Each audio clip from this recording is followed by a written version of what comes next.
Good evening, everyone, and welcome to a look at the Super Nintendo's enhancement chips. This is a subject that I've been interested to talk about for a while, and it is going to be a more technical episode than I traditionally do, so I hope people enjoy it, and I hope you all learn something about how the Super Nintendo works and what differentiated it from the competition. Let us pull up some of the games here. So, on the side of my screen here, you can see the list here, everything starting with SNES, with a bunch of numbers and letters after it, is an enhancement chip. So you have here the first one alphabetically is the CX4. As you can see, that was used in a couple Mega Man games. This is the digital signal processor line, and it was used in quite a few games, about 20 of them. These first couple are not, as you can obviously tell, at least with the Genesis game, actually DSP games, but we will explain that momentarily. And then so on and so forth down to the SFX and ST chip, which was actually primarily used to make shogi games in Japan, but also was used to make this one racing game.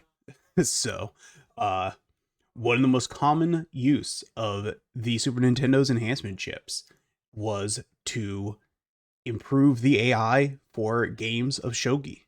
So, if you are Japanese, you got probably more than twice as many enhanced Super Nintendo games as the rest of the world. As with this SA1 chip, there are, I believe, 35 games that used it in total. As you can see, a grand total of 10 of them are not. So 15, I believe, about half are shogi games. Then 10, for whatever reason, I could not find exactly what it was doing in these, but 10 of them are used in golf games. And the other 10 are right here. And so, yeah, there's some weird enhancements. We'll see. There's one chip I did not even include at all. It is just a clock. That's it. There's another one that's a clock and also used for AI enhancements. Did not include that one either. So there's a whole bunch of weird ones, but the vast majority of ones that we can at least show off and discuss in a logical manner are listed right here. And we're going to be starting with the DSP line. It was the first chip, the launch game here. Pilot Wings used the first revision, the DSP-1. So literally from day one, uh you had use of these enhancement chips from Nintendo themselves on a launch game. So that is where we are going to start, and then we will just be looking in order of release primarily at the other games that use the DSP. But before we do that, we need to understand at a base level both what the Super Nintendo was capable of and what capabilities would need enhancement to begin with. So, to do that, I thought the best thing to do would be to take a look at a game that hopefully everyone is familiar with and that I don't need to describe the gameplay of. It is the launch title, at least in the US, Super Mario World. So, hold on. We actually can, let's use this. All right, let us switch this here. Make sure you guys can see. And I'm actually going to do something slightly abnormal here. Hold on. Let me do this. Okay. We're actually going to capture my cursor, which I do not normally do here, but I want to be able to point at things on the screen here for this. So again, this is going to be a fairly technical episode. We're not going to be spending a ton of time discussing the gameplay necessarily of some of these games, although some we will. But here, of course, you have Super Mario World, right? And we'll just choose this empty save file for here. All right. And why my controls cease to work.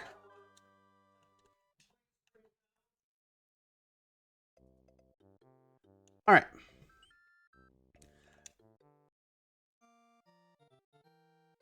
Right, so this is, as you can probably tell, level 1 of Super Mario World. Right? Here's me playing Super Mario World. Now, the question is, what makes this here, let's pause, what makes this screen distinct from an NES? And what is maybe limited compared to the competition that you might theoretically want to enhance? So, to explain this, we're going to be making use of the SNES 9X emulator's built-in debug menu, which they have helpfully included here in the Liberato core in part, which is why we're using this over, say, like the Mezen emulator, which has even more advanced debug features, but they're not included in the core. We'd have to run this straight from Mezen. I feel like getting all that set up right now for streaming. So what we can do here, though, is go into the advanced settings of the emulator. Let me make sure you guys are seeing this clearly. Good. All right. And in this menu here, I can actually begin to explain what makes the Super Nintendo a very advanced system compared to its predecessor. And that is that in the NES, you had a tile layer, which will be here. They don't say the word tile, but layers 1 through 4 are tile layers. Tiles being little squares that you use to make up the screen. You have a sprite layer, sprites being the moving things. So we can show you which are sprites here by simply turning off the tile layers. And when we return to the game, right, you can see that 3 things here are tiles, right? There's me, the character, there's an enemy, and there is the block, right? These are the 3 interactive moving objects on the screen. They are the sprites. Sprites are, again, different from background tiles. This is an important factor to consider going forward, okay? So whenever we're talking about eliminating different layers, remember that tiles are a completely separate layer, a separate type of visual, and are very distinct from tile layers when we are discussing capabilities here, okay? So turning back on our remaining layers, the thing that makes the 16-bit platforms, both the Genesis and Super Nintendo, distinct compared to their predecessors was that they had multiple layers. And you can use these layers to create a sensation of depth by placing things over one another, and then by scrolling them at different speeds using an effect that is called parallax scrolling, and it's basically causing the different layers to scroll at different rates, giving the sensation that they are at different depths from the player. So let's quickly look at it again, right, with all the layers on. And then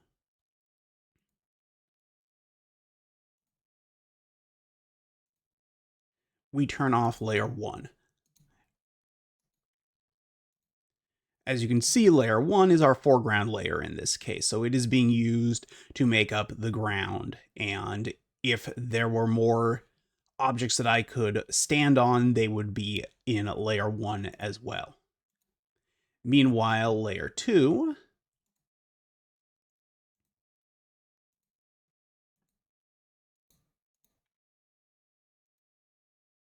is our background layer, right? So all of that background stuff, which scrolls at a different rate than the foreground layer, is part of layer 2, right? Take that away. Now this looks like a more colorful NES game, right? Then our final layer, in this case, is layer 3. And layer 3, you will see here, is for the HUD. Layer 3, and in cases where there is a layer 4, are significantly less colorful layers. They have 4 colors available per tile compared to 16 for the layer first and second layers, as well as the sprites, which can be many colors. So you're using those layers for generally for overlays and HUDs. There are a couple games that used the third, and only to my knowledge 1 or 2 that used the 4th layer during actual gameplay. That's not very common, but it was doable. You could do it. The 4th layer, which again is not in use here, the 4th layer comes in when you're using one of the alternate modes of the platform. And so I think that's all we need to see here, right? I think we understand the basics of how the background tile layers work and the sprite layer on top of it, right? And then you have this, which is actually going to be likely placed at the forefront in front of even the sprite layer, I would guess. Though, again, that's not for certain. You could do that differently in different games. Also worth noting, you could not very easily have overlaid the HUD on top of a background on the NES because there was not a separate layer available for that. You would also be far more limited in your display of different colors on top of one another like this because you did not have those separation of layers to allow for a single portion of the screen to be made up of a huge number of colors. And that large color library and its ability to display so many of them at a single portion of the screen is what made the Super Nintendo unique. No other platform at the time could do that, with the exception of the Neo Geo, but that's a different story. But this is certainly not something you would have been able to see, like here, all of these different colors all at once on a single tile, not easily doable on a Genesis, on a TurboGrafx, a PC Engine, whatever you want to call it. Certainly not possible on previous generation platforms. All right, so that's the basic, right? That's the basic makeup of the Super Nintendo. Let's talk about the different graphics modes, though. And to do that, we are going to switch over to the second launch game, F-Zero. And let us launch F-Zero here.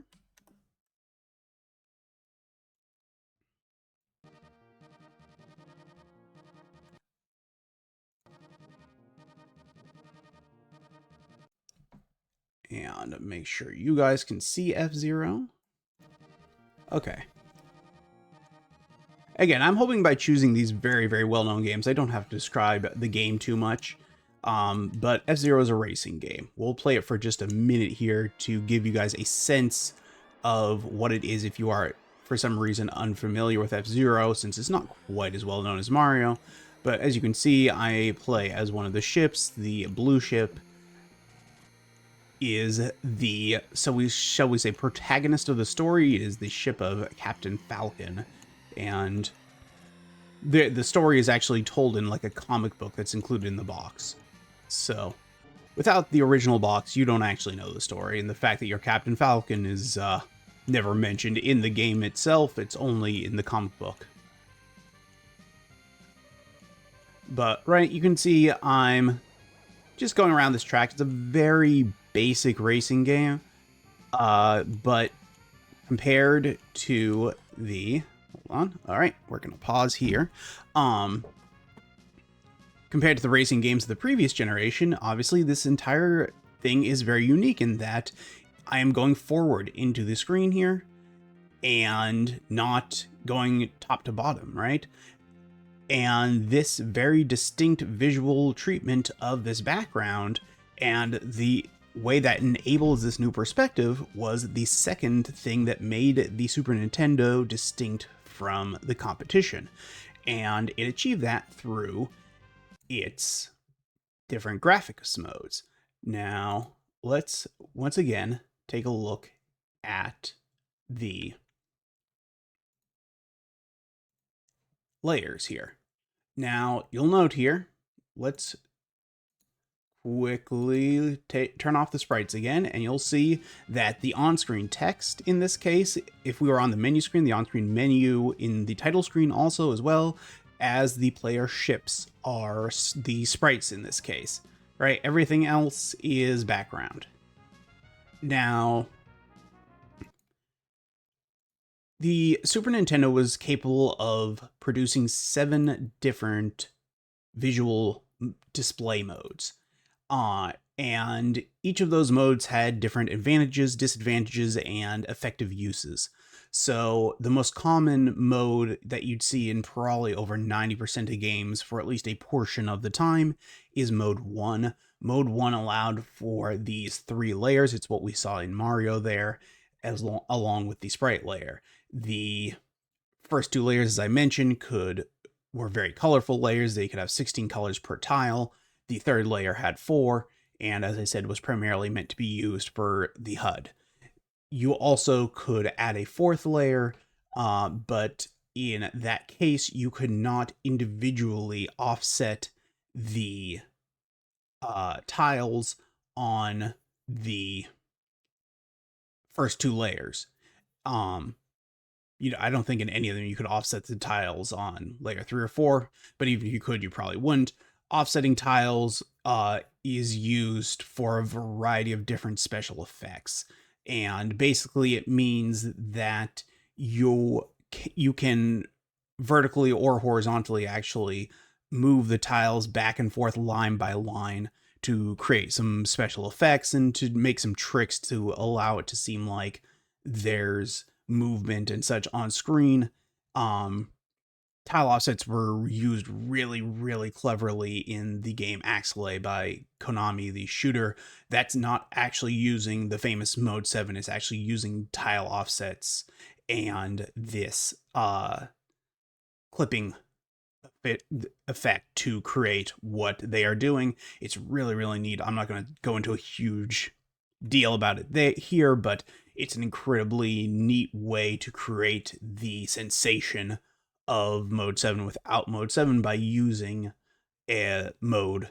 I guess I believe it's 2 or 3 or something. Anyway, so like I said, you could use up to 4 layers. Very few games use the 4th layer because you would prefer to have the tile offset capabilities than have the additional layer. Then modes 5 and 6 were a high res mode, but it reduced the number of colors on layer 1 and 2 down to 4 alongside layers 3. So you generally wouldn't want to use that during gameplay. It was primarily used for text displays. So like in an RPG to show the menu for your stats and for your weapons and inventory, you would potentially switch at least a portion of the screen to mode 5 and 6 to allow for that. And yeah, that's basically, I think there's a grand total of 1 game, RPM Racing, I believe, uses mode 5 for its displays, and it's just a high res mode that's very sharp but has very little color and is not very successful. So yeah, very rarely, again, used for gameplay. Really, most gameplay is only using mode 1 or mode 7. Mode 0 is the mode with the 4th layer here. So mode 7 is what is being used on the screen here. Mode 7 replaces layers 2 and I think it just erases it. So there's no layer 4 or layer 2 on mode 7.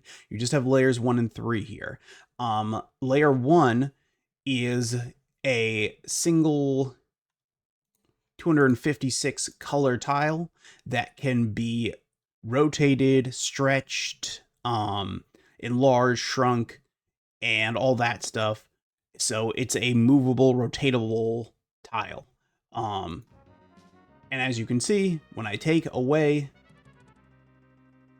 layer 1, that entire section is gone, right? There's no second layer or background. It is just black where that tile would have been, right?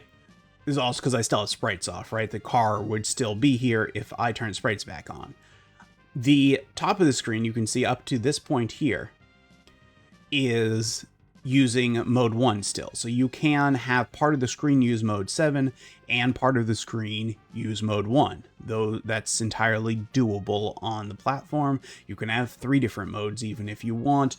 I don't think you can have more than, I'm going to say probably realistically like 5 different breaks within the screen to allow for different modes like that. So you can't have all 7 at once, but there's no reason you ever would want to. Generally, you would use mode 7 for the gameplay, and then you might have a distinct mode 1 section for the background, like the skybox, essentially, right? So here in this case, I should note actually before we do that, hold on, what have I done? Mode layer 1 for this top layer is again being used for the foreground objects. So the buildings is what is made in layer 1 here on the mode 1 section, right? I only bring that up because I was confused for a moment of what layer 1 was doing, and then I had to turn it on and off a couple times to notice that the buildings were gone. So that's what it is being used for there. Layer 2 then in the top section. So here we'll turn this on and turn off layer 2 so you can see. So here you can see that break again. And you can see here the buildings in the foreground of the background, I guess, are now visible here, whereas that background skybox is gone, right? You could have made a less effective version of that without any layer 2 if you really wanted. If, for example, you were running up against memory limitations or color limitations or something like that, not an issue here. So this was a better looking and more effective way of doing it. But you do have this black background layer can be any color you want it to be. And using those scanline level alterations, you could make it so that each scan line as it's displayed is altered in color, giving you like a gradient that is not dissimilar to what they were doing there without using any tiles. But it wouldn't have looked as good, and there's no necessary reason to do it because of how this is set up. There's not enough different colors in this layer and not enough memory being used to require you to use a trick like that. But it is something that you would see in cases where you wanted the mode 7 effect to take up the entire screen. You would just use gradients for areas that you wanted to show a background because you couldn't have a background, right? This is all just one giant tile. Let me turn it back on, everything, so you can see a little bit in motion as I talk. So everything's back on now. Obviously layer 3 again is the HUD, right? We know that already. You see when the background rotates, right? It's the entire thing is rotating. I cannot rotate a piece of the background. I have to rotate the entire thing. It is just one tile. It can utilize all 256 colors that the screen is capable of showing. Of course, if you do that, you don't have any additional colors you can use for anything else on screen, as the Super Nintendo is limited to a total of 256 colors on screen at once. But if you were making your other layers out of the same colors, then theoretically, yeah, you could be using... Well, you still needed separate colors for your sprites, but you could use the vast majority of the 256 colors in your background. And if you didn't have any sprites, say, for the title screen of this game, where there are no sprites on screen, you could theoretically have used all 256 colors in a single giant tile there. That was also... actually, so there's a second, I don't remember which number mode it is. There's one other mode that is probably like 4 or something, 3, 4, that lets you have a single 256 color background tile. It's not rotatable, but it gives you the entire available color for every single component of the screen, so you can make super colorful images, and it's used for cutscenes primarily. It lets you make very highly detailed artwork with a lot of different colors that don't line up in a grid or anything, and it's really neat for cutscene design. So you'll see that in cutscenes. I don't have a demonstration of that, but yeah, there you go. So that's mode 7, right? We're just taking a background tile and rotating it or stretching it. Right? I think this level here gives you an easier way to see that cutoff point, right? Where, well, let me pause again.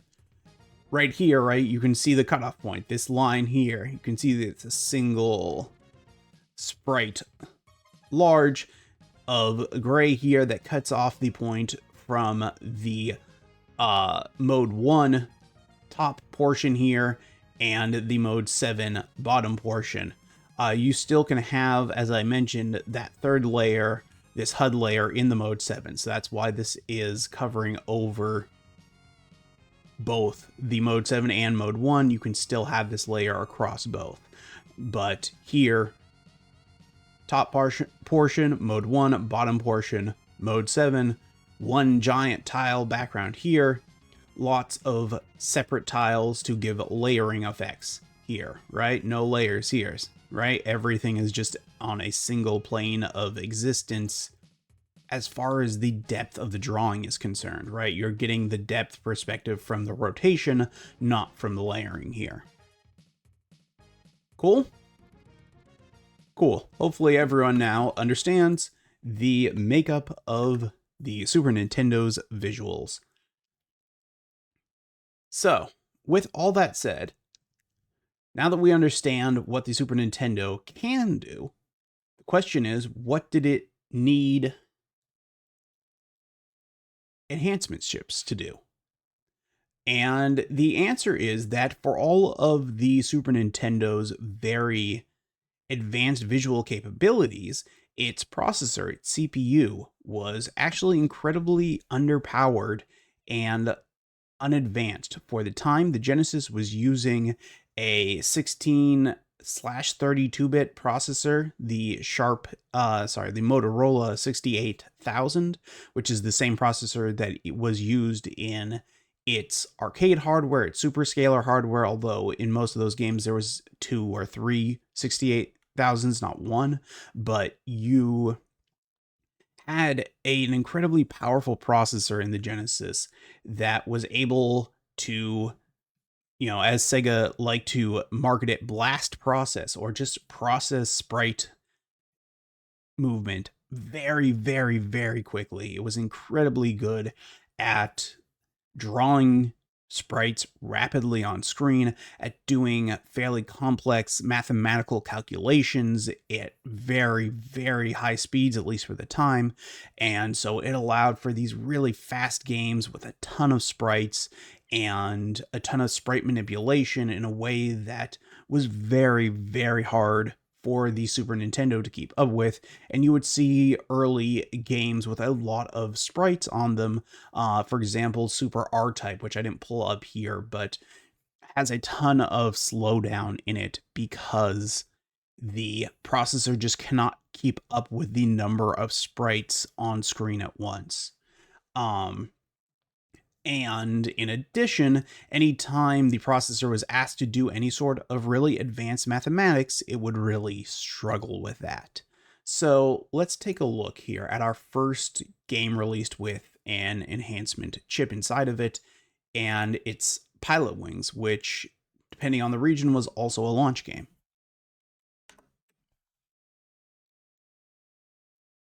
And this uses the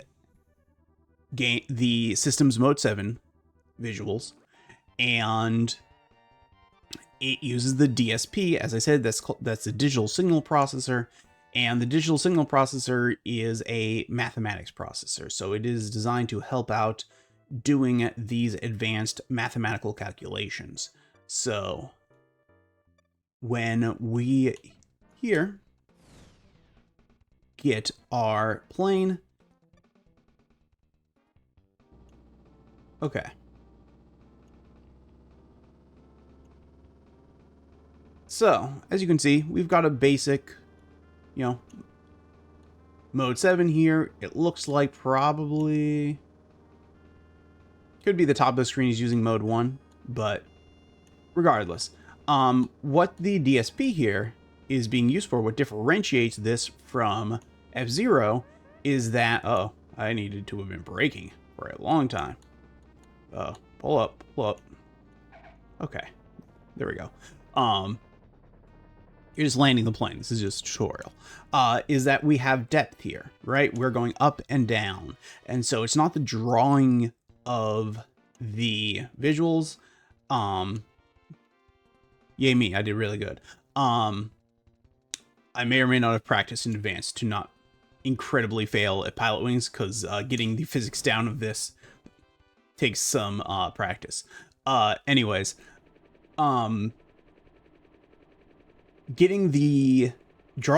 the movement of the panels, not challenging.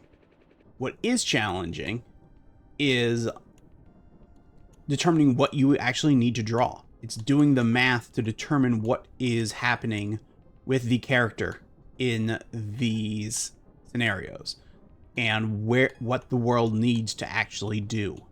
And so in this case, the DSP is helping us. Oh no. The DSP is helping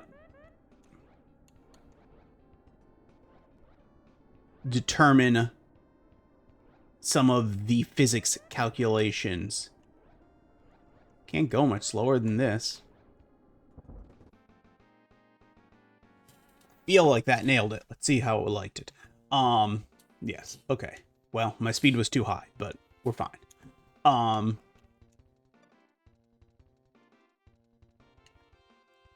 So yeah, so it's basically just doing the mathematical calculations of the physics to determine what the screen actually needs to draw, and then the CPU is then able to draw it easily. We'll just skip straight to the rocket to show one other type of use of this. So again, you've got a really fairly complex physics system here with the rockets, in, that you have different levels of thrust depending on which button you're hitting. You're going in multiple directions, up, down, full 360 degrees of movement here. And so just determining what needs to happen with these physics is challenging for the Super Nintendo. Certainly, while keeping it at playable frame rates. So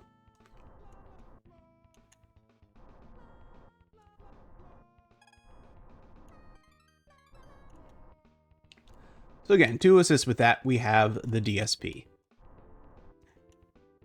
And mind you, again, the DSP could be used for lots of different things. It was just doing math. In this case, that math was physics. But, oh man. Oh man.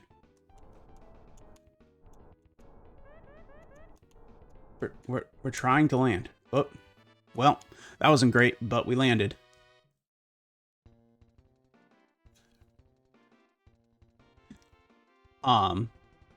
Yeah, so cool physics, right? In Pilot Wings. This one, you're not actually going to be able to see what it's doing.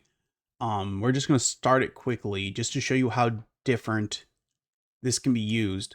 And I'll try to explain very simply what's going on, but it's not something, again, you'll be able to see without a compare at all, really. So this is Dungeon Master. It's a traditional dungeon crawling role-playing game, right? Make sure you're able to see this. Why is this not showing up for you guys? There it goes. Okay, now,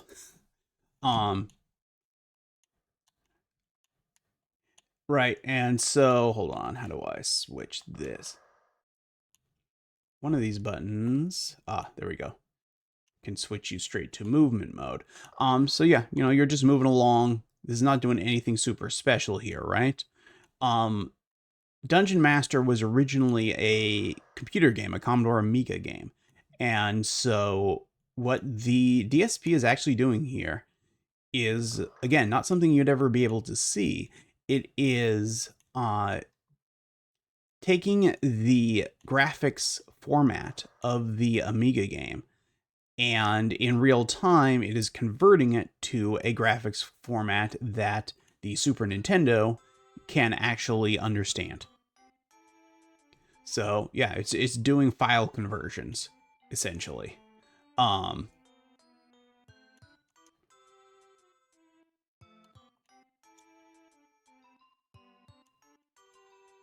Right, which is a crazy thing, but they would have had to redraw all the graphics otherwise. And so to save, oh my gosh, to save money in the development, and maybe because they simply didn't have the resources to do such a thing.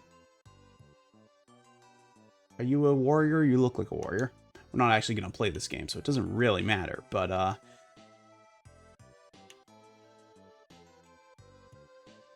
yeah, so that they made a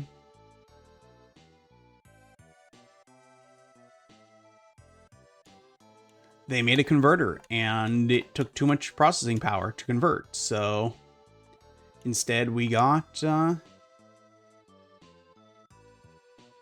game with, this is actually the DSP 4 is what it's called, because again, it's used for an entirely different thing, so it has different microcode within the processor to handle that, but it's not hardware-wise any different than the other DSPs. There's four. The 4 is the total number of them, and they're all used for slightly different things, just, you know, different types of math, and so they have different code within to do that math, but they are all the same piece of hardware. All right, that's what is going on in Dungeon Master. Super Mario Kart is being used in a not dissimilar way to Pilot Wings, and is also somewhat interesting, because you'd think if you just, you know, envision Super Mario Kart in your head, you're like, this is no more advanced than F1. Why would I need a specialty processor to do this? We're just gonna, you know, do everything default here.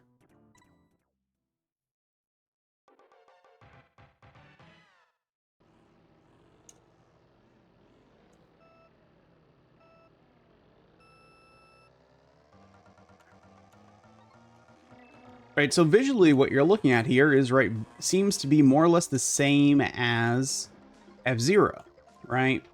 So the question is, why do you need some sort of special processor here?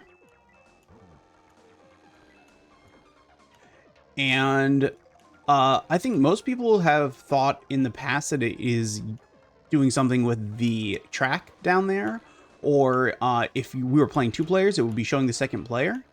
And it probably is helping with that, but it is not necessary in that case. It's probably, you know, allowing for the frame rate to remain higher than it would. They probably would have had to cut back on some visuals if they didn't have it, but that is not the primary use of it here. The primary use of it is, again, physics. In this case, it is the physics of the weapons that is being calculated here.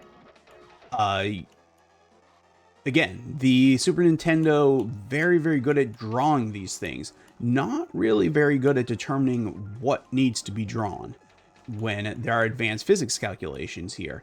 And in this case, we have a moving object headed towards another moving object, right? That is the the calculation, determining when that shell hits that player. Keeping track of these two moving objects in 3D space. That is what the Super Nintendo processor cannot do and needs assistance for. And so yeah, that is what it is. The primarily you can see it is being used for, and you can tell that by going, if you were to use like the actual Mezen or SNES 9X emulators and could go through frame by frame and see when the different processes are being utilized, you'd be able to see that the times it is being most heavily hit is when it is needing to do physics calculations.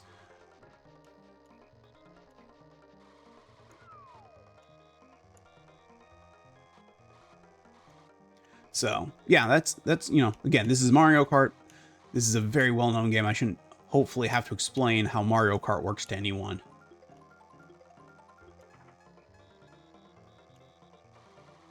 But man, let me tell you before we move on, isn't it amazing how much better, like how much they've done to these tracks, sorry, not the carts, the tracks in Mario Kart 8 when they brought them back, with the exception of the one version of this track, they just raised everything up. But man, some of the tracks from this game, they have made look so good in Mario Kart 8. It's really, really great technology there as well. I know some people get upset that it doesn't have real-time lighting, especially on that Game Boy track, whose name I don't remember right now, with the sunset, but it does make it so that they can make some really amazing looking stuff.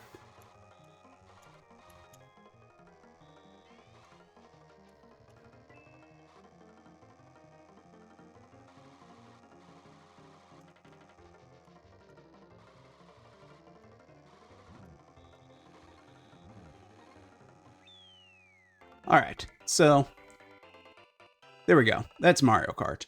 Oh, this transparency effect is using the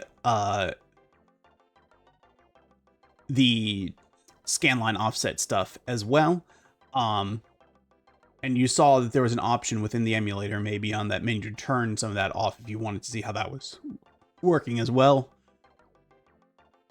But that's using, or no, sorry, that's using, not, what am I saying? It's using the that high resolution mode to interlace the effect. It's neat. Not related to what we're doing here though. All right, those are three really distinct uses here. We're gonna look at the next batch of these games here. But these are not going to be games you're going to know as well, so we're going to actually look at them a little more as games as well.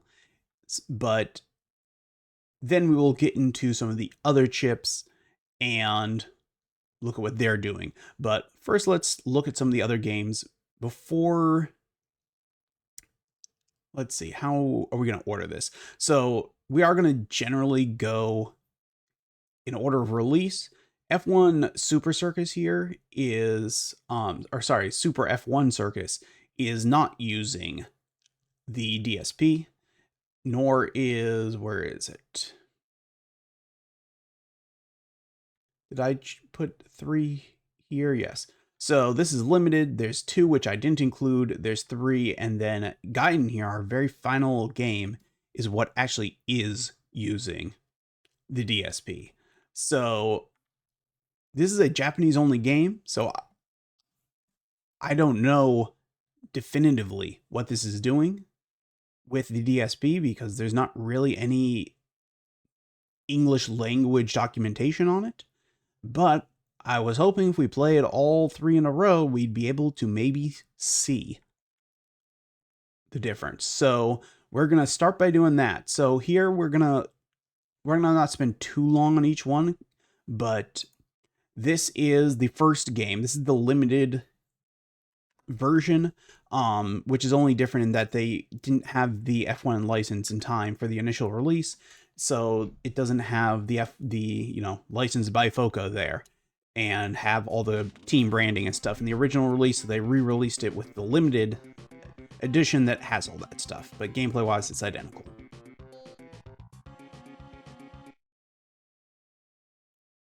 All right.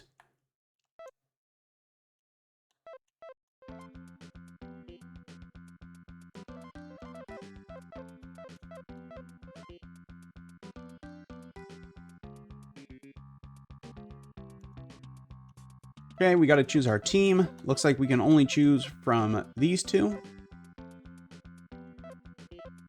I don't know anything about this era of F1, so I could not tell you for the life of me what is good or bad here. Let's do Monaco's pretty famous, right?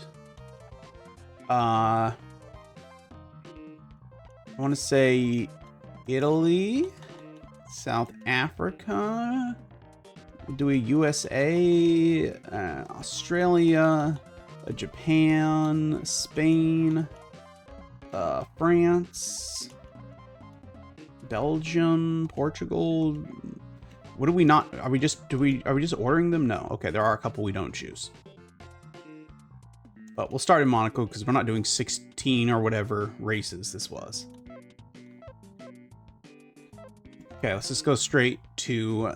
I assume by fastest lap they mean this is setting our time.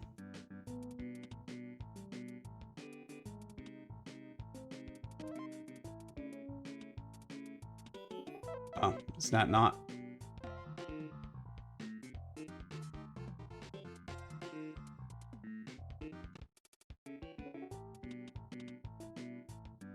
No? How do I start?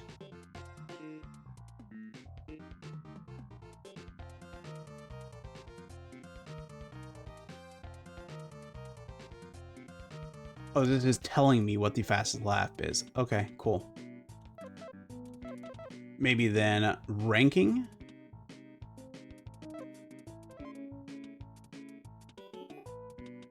Nope, that is just the rankings.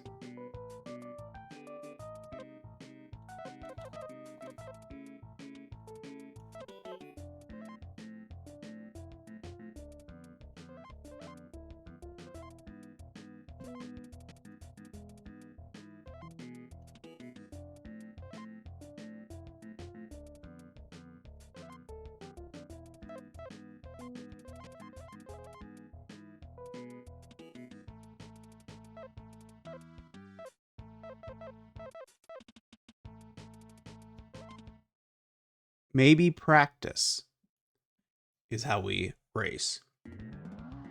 Okay, there we go. We've done it.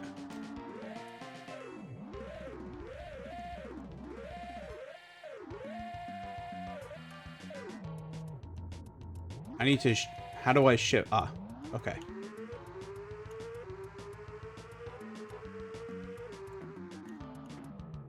So, as you can see, this is actually using Mode 7 as well, just in a different way. Right, giving us this top-down perspective where, well, we failed miserably there.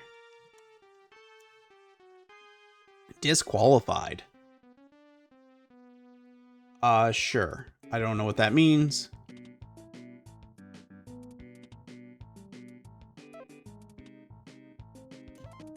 What does hope we're fine?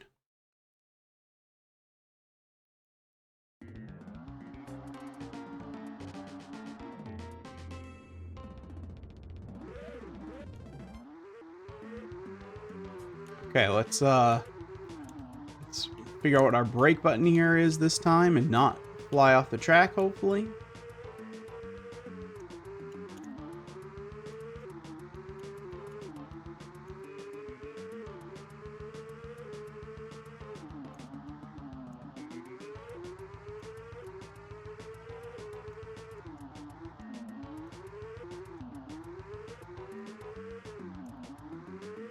Whoa, oh no.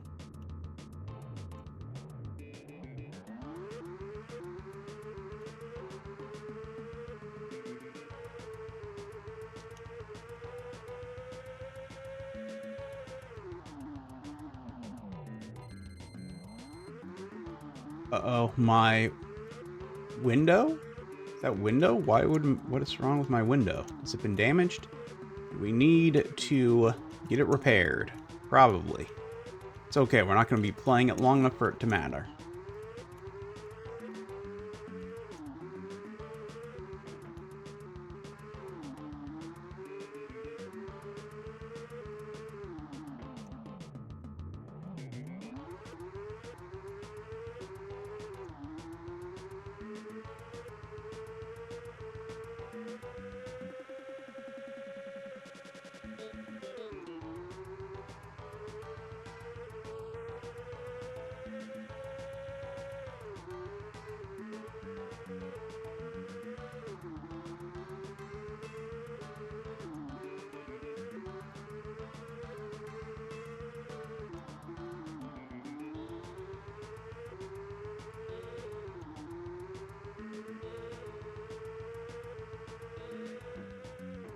Saying pit, but I don't know how.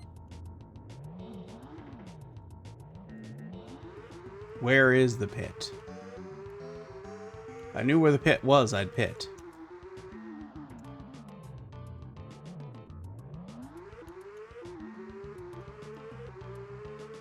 Doesn't seem to be marked on the map anywhere.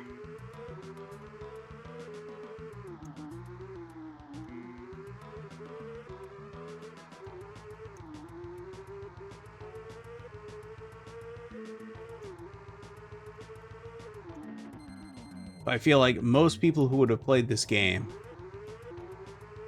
would know where the pit on Monaco is, so whoops.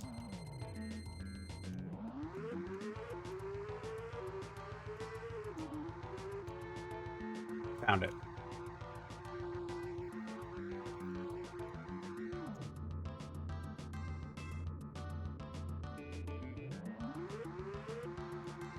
My window's been fixed. This is great. So this is an interesting way, right, of doing a racing game. It's something you would not see like on a Genesis, right? Because they couldn't have scaled these backgrounds like this. But a Nintendo, the Super Nintendo would have had trouble with all of the layers and sprites you would have needed for a more traditional looking racing game. So this is a good way of doing something like that.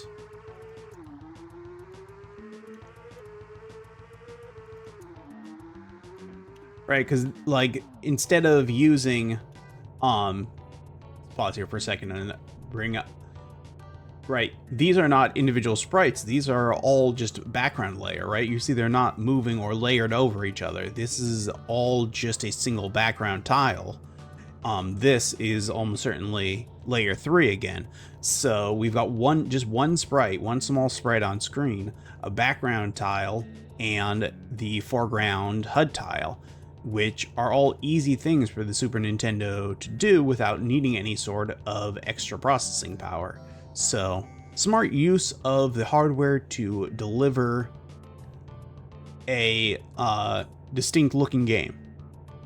And it plays fine for an F1 game. I'm no F1 expert, obviously. So that was in 1992. Let's see if by 1994 they had done anything significantly different. Again, this is still not using any enhancement chip.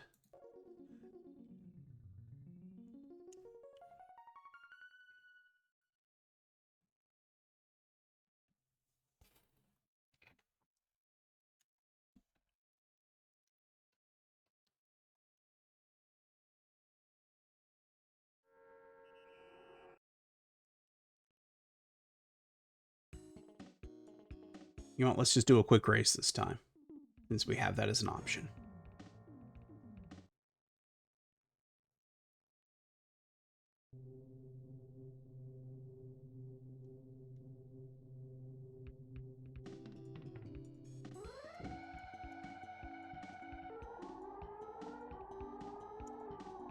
How do I go forward here?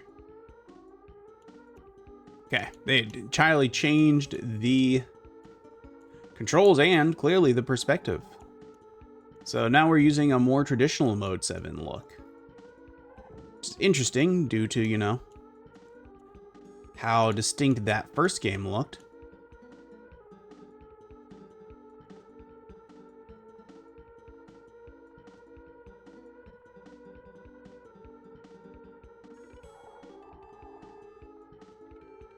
We even have what look to be rear view mirrors there.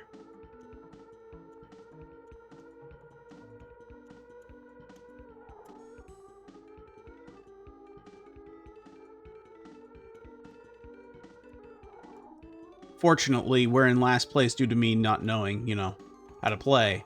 So there's nothing in our rear view mirror. But I'm very curious to see what would have been. Maybe let's hold on. We're gonna reset this one so we can hopefully, I want to see what's in that rear view mirror so we can get a sense of how they are presenting that, because that's maybe the most interesting thing from a technical standpoint to look at here. Rear view mirrors are really hard. Usually in games would do some sort of fakery or not have them display anything at all, or you would... interesting.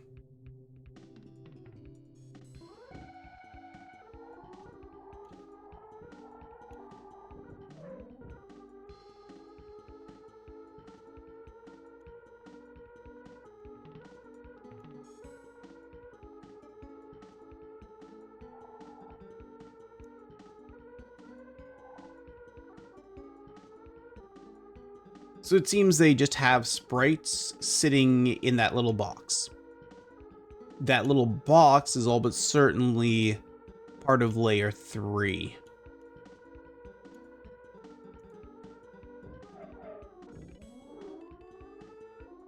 Yeah, okay. Right, so you're getting the Mode 7 getting chopped off right at the skybox again. So over the Mode 7, you just have layer 3 available. And that's why you have a simple 2-color background there for that rear view mirror. And then you're just placing the sprite within that. And as it gets closer, you're just swapping out with a larger sprite. Okay.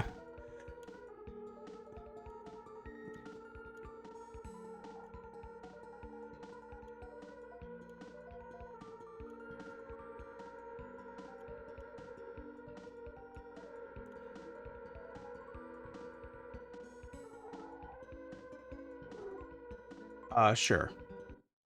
How do I select?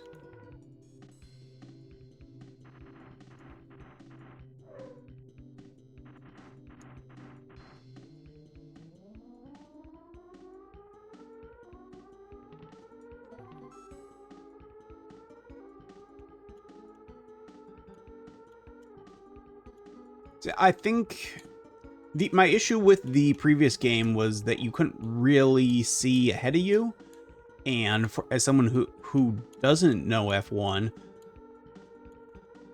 is not familiar with all of these tracks, it was very hard to make those turns quickly enough when they came up because you couldn't see them coming up.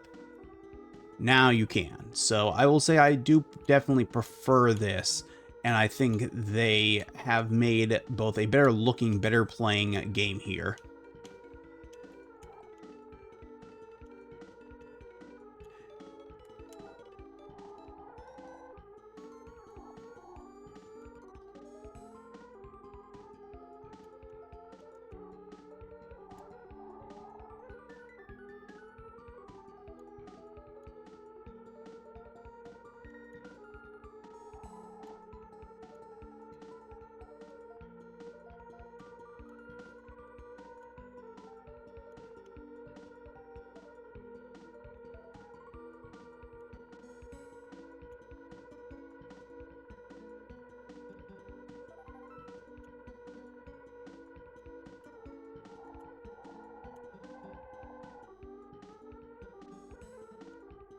All right, I don't think we need to play out this entire race. It's an F1 race, it's probably like 30 laps long, right?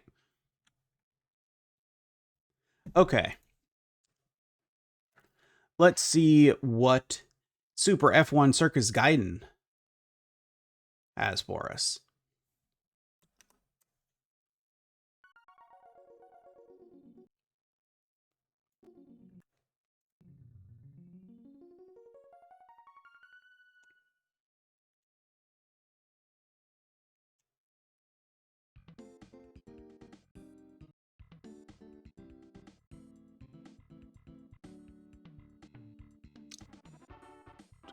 Let's go with option 1 here on the menu. I don't know what that means.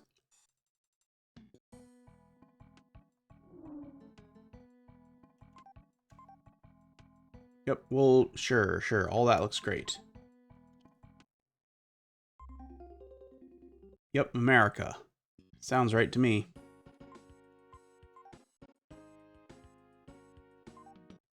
Okay.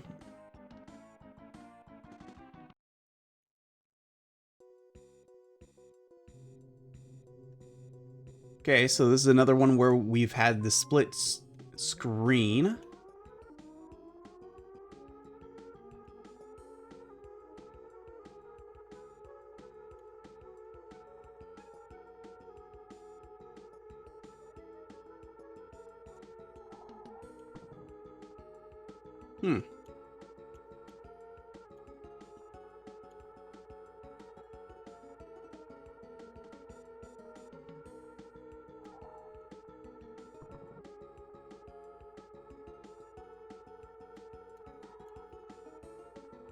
This is an interesting name for this that is clearly not an F1 game, like calling it F1 Gaiden. A Gaiden in Japanese is like a side story, a side thing. But calling it F1 at all just seems interesting.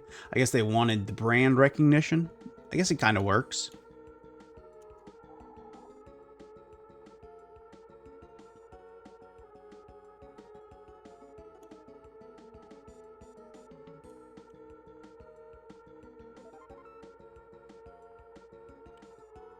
But yeah, definitely not immediately seeing any reason you would need a DSP here, so I don't know what it would have been used for.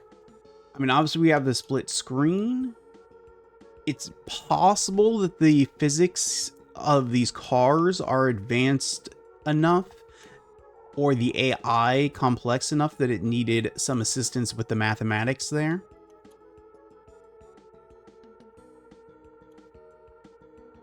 Especially because it had to render it twice, so it was calculating potentially twice as much physics or AI. Again, both could potentially be something that it needed assistance with. What with the possibility of there being 2 players having to determine some of that a second time. Could be. You can definitely do it without the DSP chip, but you'll see a lot of these split screen racing games using the DSP. We'll show you some of the Genki games next, I think.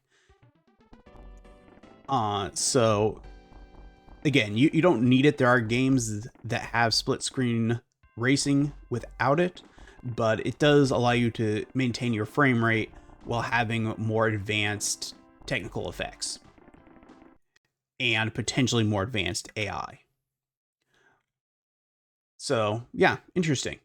Hard to say with certainty, but that is running very smoothly for a split screen racing game. So it is, like I said, possible.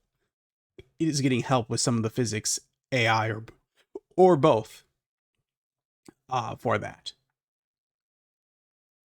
All right. We're gonna skip lock on for the moment, and because like I said, I wanted to look at some of the Genki games next. Where are you? So we've got Votoms. We've got Final Stretch here. We've got Drift King 94. Is this Genki? Yes. We've got Michael Andretti's Indie. We've got Bike Daisuke. We've got Drift King 2. Believe that would take us through all the Genki stuff. That's Band Presto. That's Gremlin, yeah. Okay, so let's next look at the Genki stuff. Where are we gonna start here? Let's start, I know this is not entirely in release order here, but let's start and end with Drift King. So this will be the first one, and then we'll end with the second one.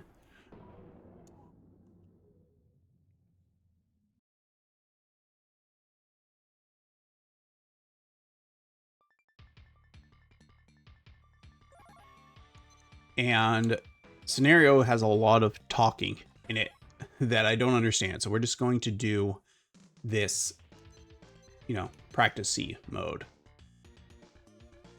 Let's go with, this car looks pretty cool. We'll go with this one. How do I select it? Nope, automatic. And this is a Genki game, so clearly we need to be playing on the highway.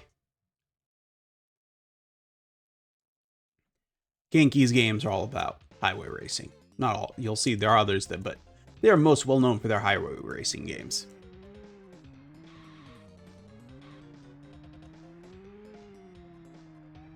So again, it is very possible the DSP is being used for helping the racers AI here calculate, the most effective pathing and such, because that again, calculating moving things is not the Super Nintendo's strength. It is also possible it's helping with the camera angles on that top view.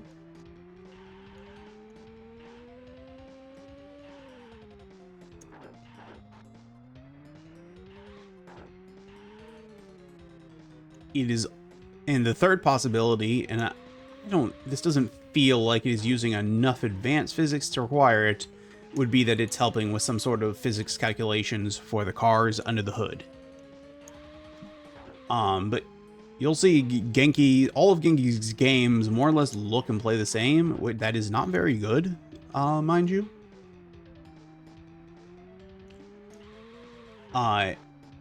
And most of them, like I said, are about highway battling.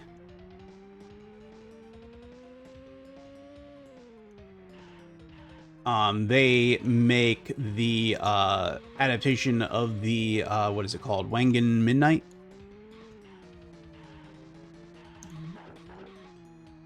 The manga, game adaptations and arcades, that is them. And the Tokyo Highway Battle series, if you have been playing games since the, let's call it late 90s, you might be familiar with it. It's come to the US under a couple different names across different platforms and publishers. But any of those games where you are driving along the Tokyo Highway is Tokyo Highway Battle.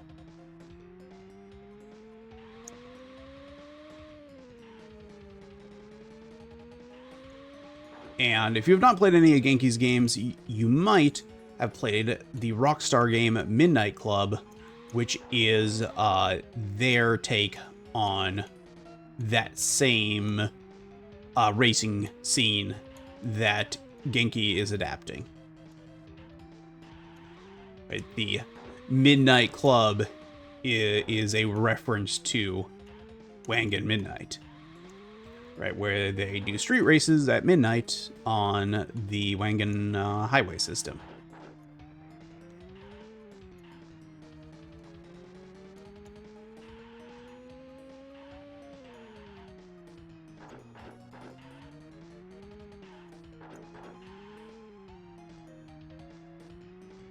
All right.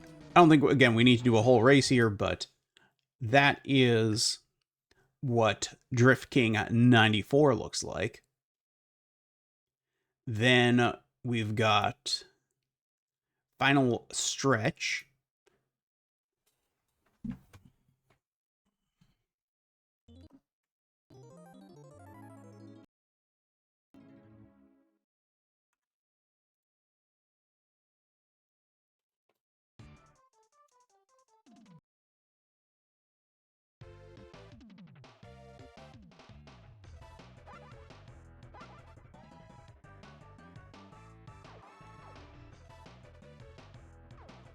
Why wouldn't I just choose the one that's AA?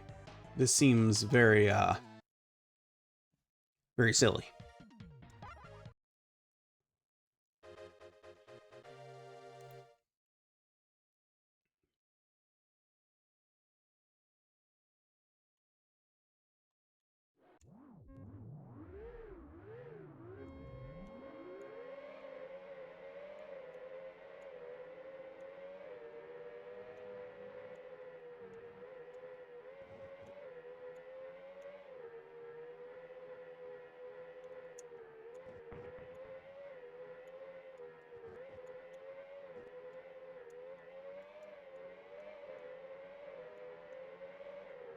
Again, my guess here is that the DSP here is being used to program the AI, which is why I wanted to actually include a the AI racer so we could see,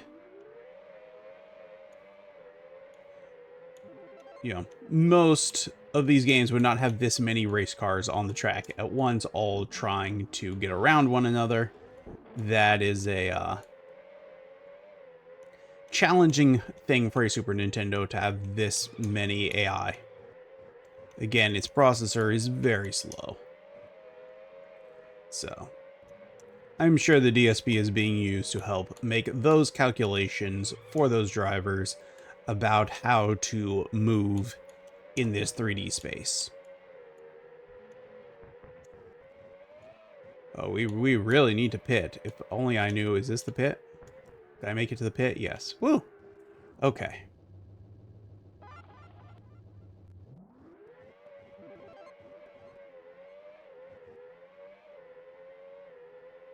Art was falling apart there. Well, that's not going to help.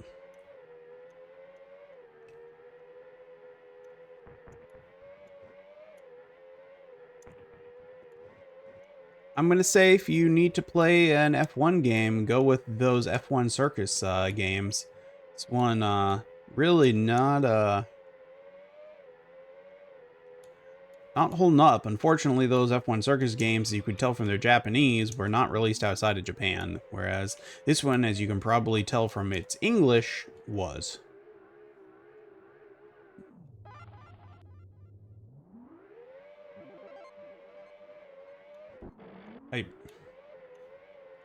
I got out of the pit and broke my car immediately. Immediately.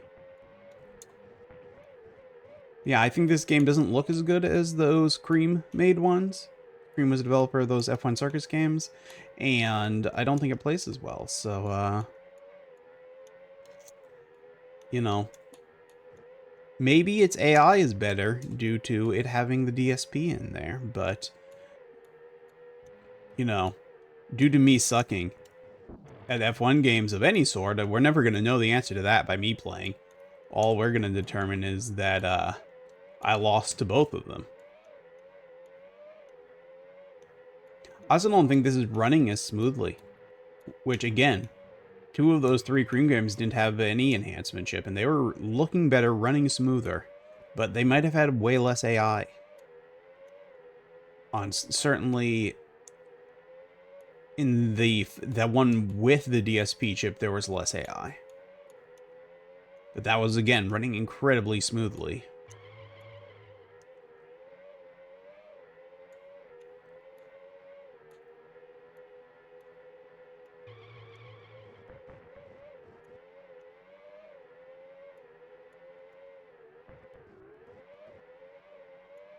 Alright, well, that is probably enough final stretch.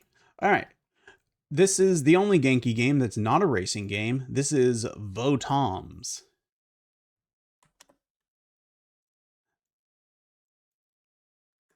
Actually, the only game on the Super Nintendo that is not a racing game. They've made other mech games later.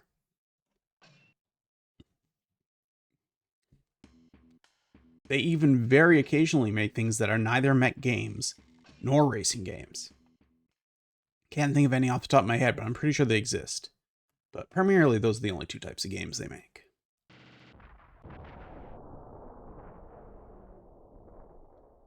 Anime's happening up here. We're going to skip all these Japanese cutscenes because we don't know what they say. In our mode, what was it, 4 or 5? I never could remember which one it was. Alright, how do I shoot? I cannot shoot. I can punch.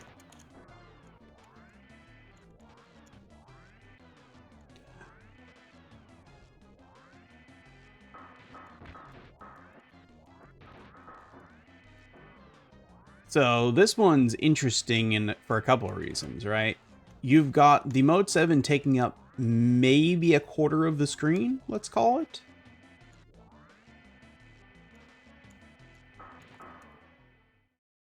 Might is dead already.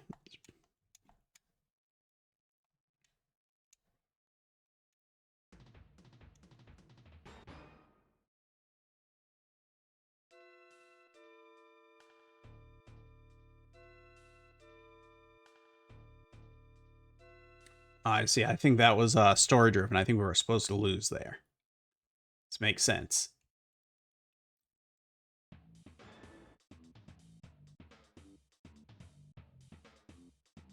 Now we could have a heavy machine gun. How do I switch to it?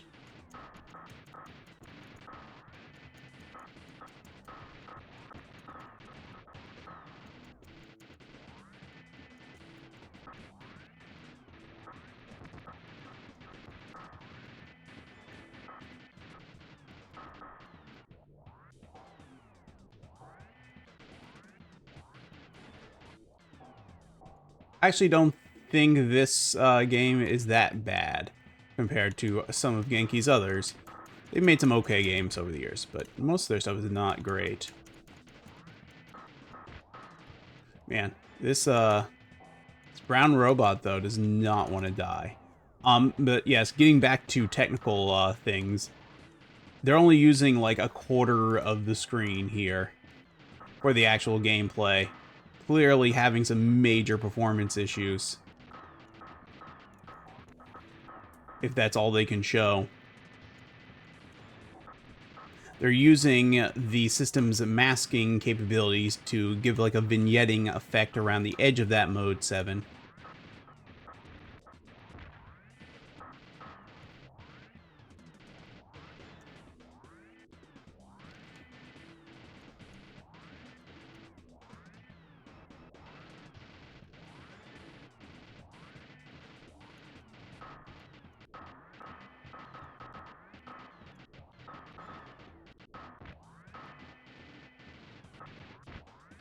We supposed to lose this again? I feel like I've shot these dudes so much, and they will not blow up.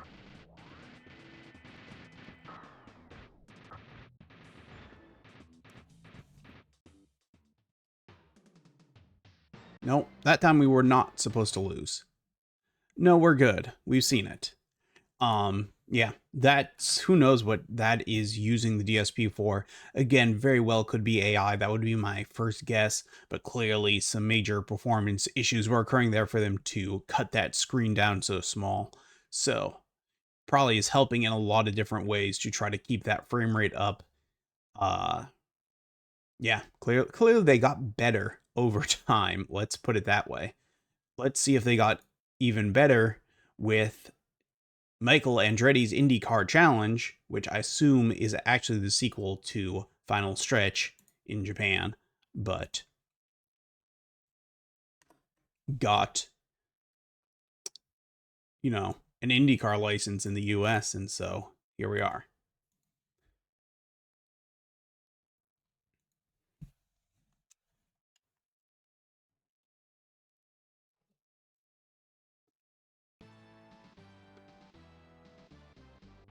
Michael Andretti's IndyCar Challenge.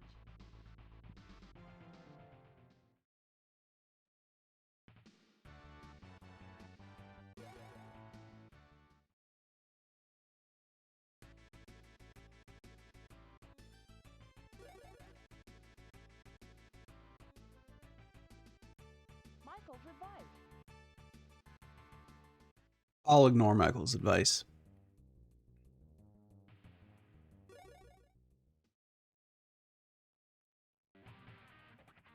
Qualify. Let me get the mouse off the screen for you.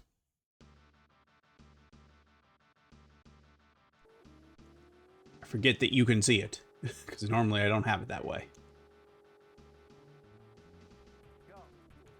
Oh, that's not the forward button. Oh, none of those are forward buttons. Oh, that's the back button. Oh, okay. Of all the games we played, none of them have had that as the forward button.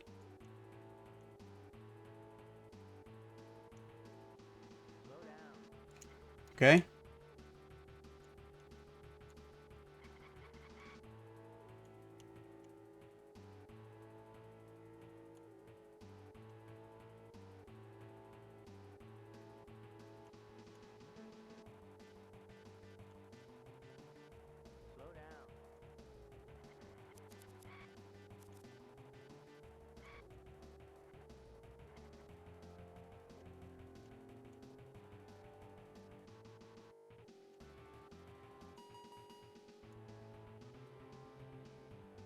This one's especially interesting because there is no split screen here. Everything looks quite basic. Now, it's possible, again, this is going to be IndyCar, so in theory, when we get to the actual race, there's going to be quite a few opponents on screen, so I'm going to guess that that is, again, what the DSP is going to be used for. Because visually, there's nothing here that warrants discussion, right?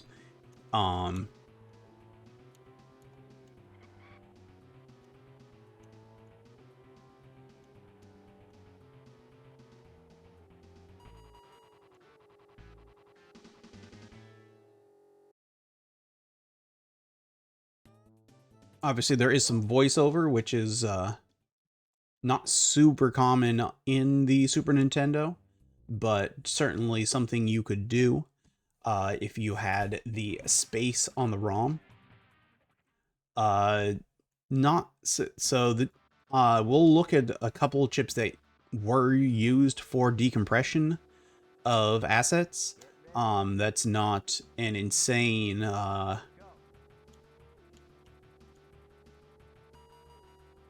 thing to use in a coprocessor for in that era.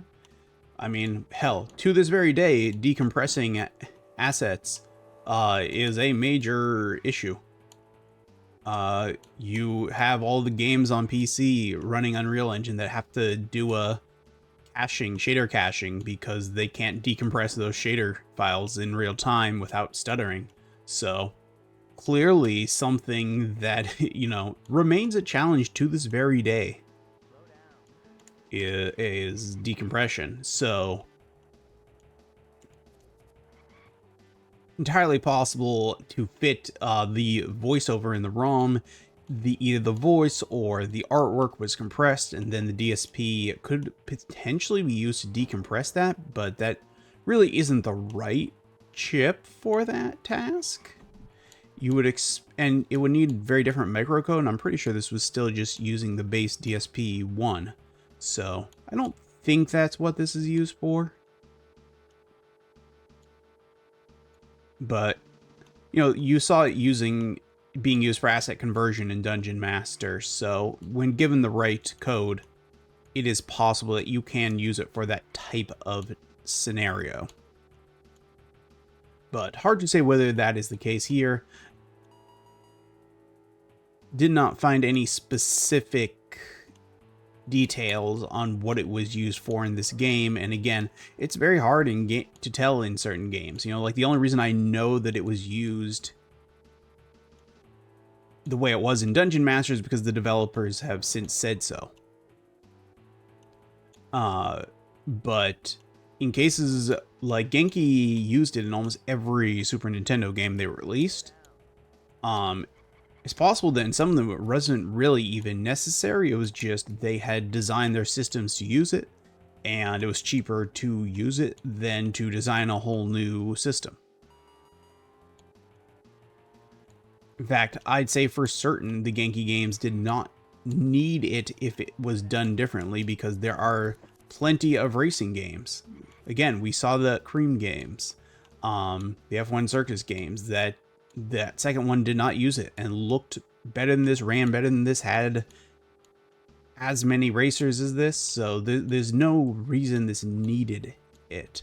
But if every cartridge they produced had it in it, and they had designed, let's say, their AI to run off of it because early on they needed it for one of those games, then it might just be a case where the path of least resistance was to continue using it.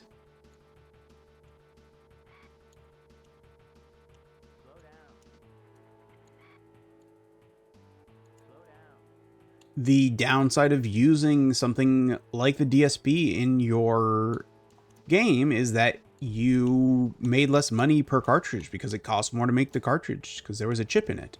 And mind you, the DSP chips were arguably the simplest, least expensive of the enhancement chip, with the exception of those real-time clocks that I didn't even include. So, you weren't talking about games that were suddenly, going to have to be dramatically increased in price or something. But you were certainly not going to make as much money per game as you would have been able to if you had not included it. So it is a risky bet. Yeah. And it was one of the reasons you would develop for the Genesis, because you could make use of that super fast processor to do a lot of those things without needing to add extra hardware. And then Sega created the Sega CD, the Mega CD if you're outside of the US, and that gave you extra storage for things like voiceover and such, and cutscenes, without again needing to have any sort of compression algorithms and decompression algorithms. So you had that. The Mega CD also had an additional processor in it that could perform the scaling and rotation effects that the Super Nintendo used in its Mode 7, and it could even do it on the sprites, not just on the background layer. So you had the ability to make use of all these effects that on Super Nintendo you would potentially need to add in an extra processor within the cartridge itself to do, which would end up costing you a lot of money. And so, what do we? It's Bike, whatever this thing is called, Bike Daisuke.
Alright, I guess we will stop there, but that was an interesting one. Definitely the most enjoyable of these Genki games. Alright, lastly with our Genki, you know what? Well, we're gonna do something I don't normally do here, but because we're not playing these in a set order... Did we look at Suzuka? Not yet, right? We looked at that,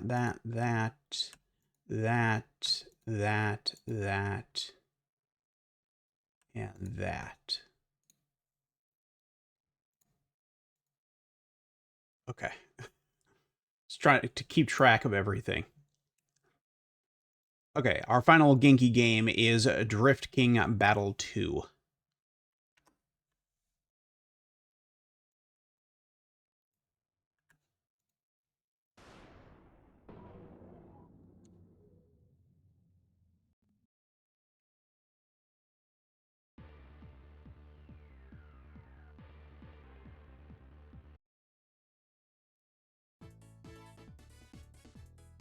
Oh man. Okay. Let's see. Let's hope yeah, okay. I was really hoping that was just the option to just start a race. Because again, these games have very complex story modes that is going to take forever for us to actually get to a race when I don't know what any of the menu options mean.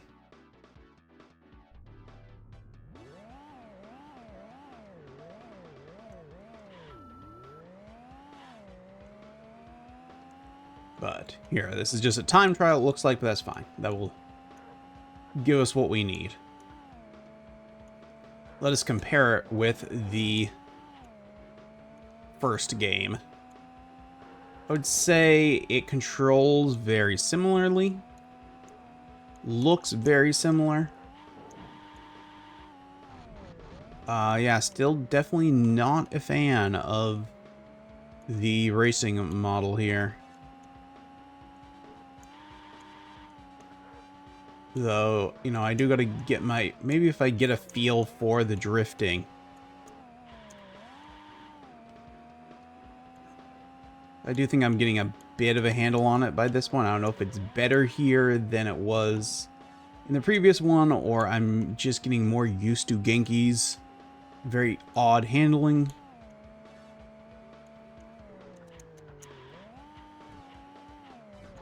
I'm kind of getting it. This is certainly a more advanced drifting system than, like, you know, you would have seen in like a Need for Speed game in the era. Or when Need for Speed again went to their underground and took a huge inspiration from this series and this scene as well.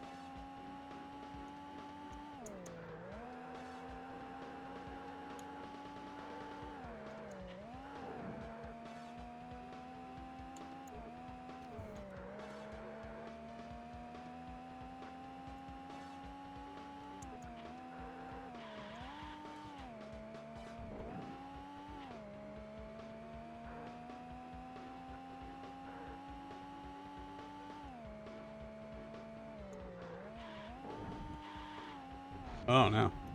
That one didn't go well.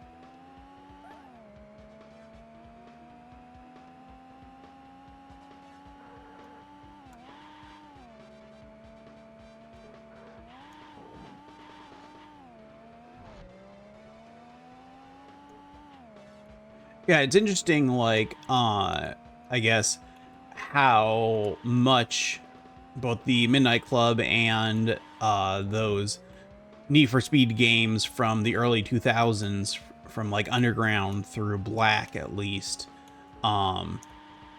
really took so much from this series, and from Tokyo Street Racer, but from this series specifically because of the narrative components here. Like, if we go into the narrative mode, there's characters we're going to be talking to and a whole, you know, rival gang storyline thing that I'm not going to understand because I don't speak Japanese, but that whole concept there. And you've got a whole bunch of like tweaking and customizing and visually, you know, tricking out your car, so to speak, using parlance of the time. And so it's really interesting that both Rockstar and EA took what this game was doing and made American versions of it. And a lot of people look at those games as being like these crazy innovative things when they are just what Genki had been doing, as you can see, for, you know, a decade at that point.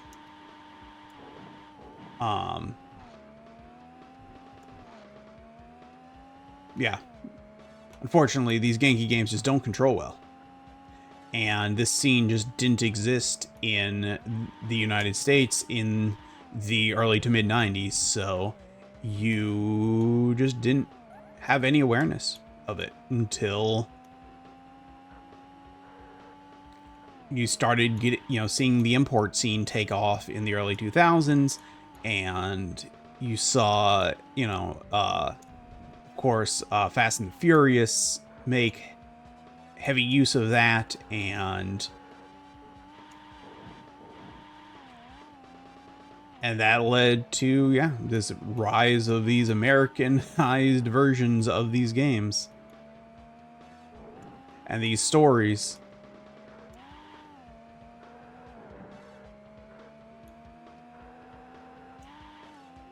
And, like, the Fast and the Furious story arc is not, it's not crazy. It's not crazy anime like Wangan Midnight, but it's still about a racing gang.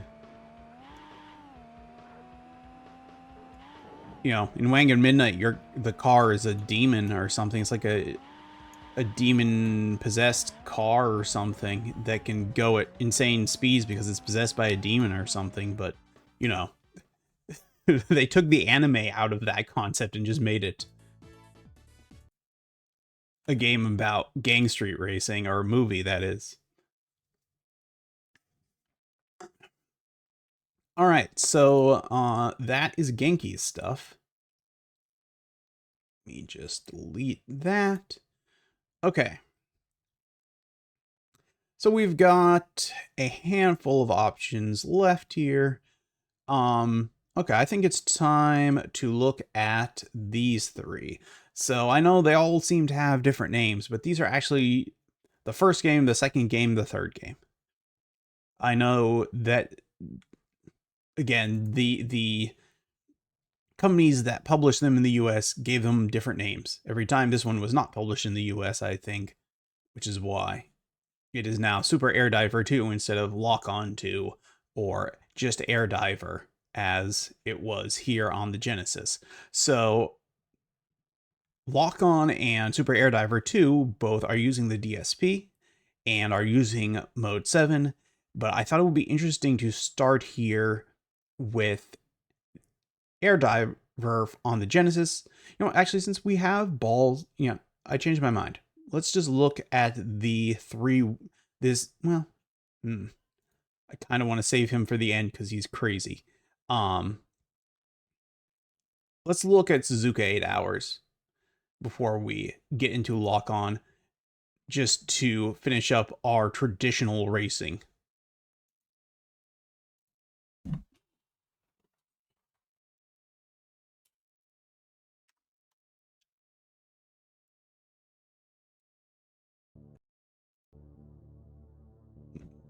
House.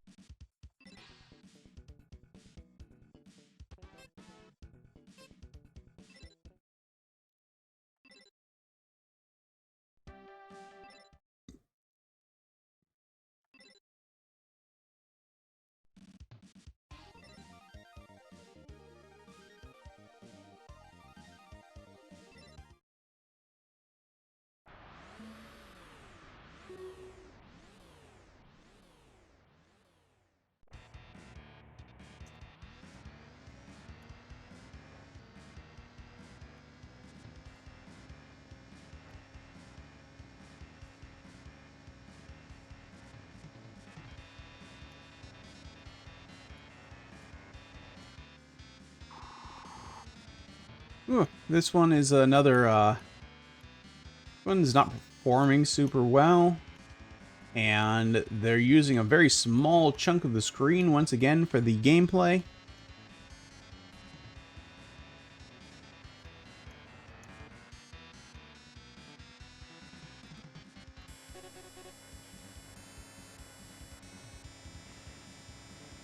And even doing all that, they are still not really getting a great sense of speed here.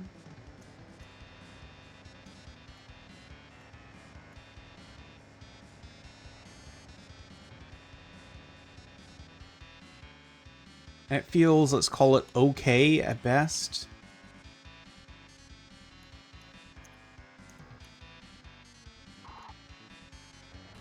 You know, obviously this is very, very, very heavily inspired by Hang On.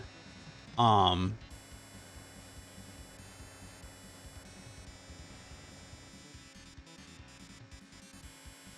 and you know, is not dissimilar, but without the punching of Road Rash. But both of those Genesis games are significantly better than this, despite not having a Mode 7 and a DSP chip inside of them. They benefit from the incredibly fast processing capabilities of the Genesis.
It's also just a surprising lack of color on display here, especially in that upper portion of the screen where they have potentially multiple layers to work with.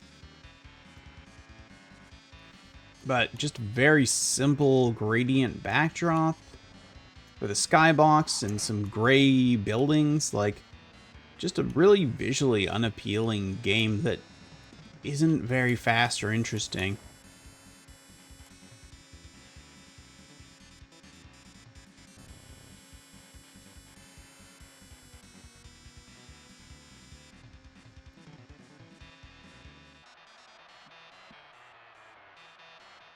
So there you go. That's Suzuka 8 Hours, not an especially noteworthy or interesting game. Let's remove it. Okay, now let's look at these games. So again, for both Balls and Air Diver, I wanted to first look at the Genesis versions to get a sense of what they were doing without the capabilities of the Super Nintendo, and then we will look at what they are doing with the capabilities of the Super Nintendo and see what we prefer. Okay.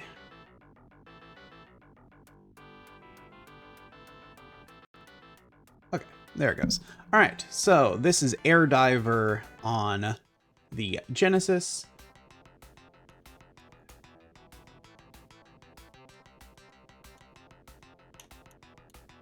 I mean, sure, we'll attack this.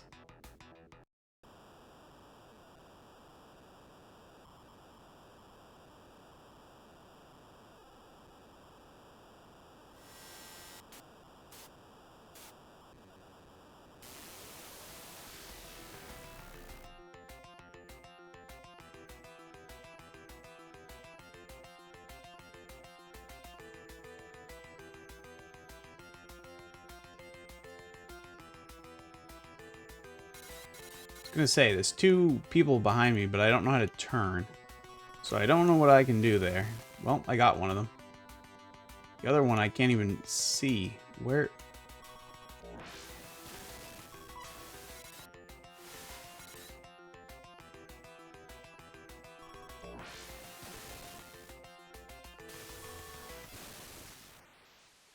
Yeah.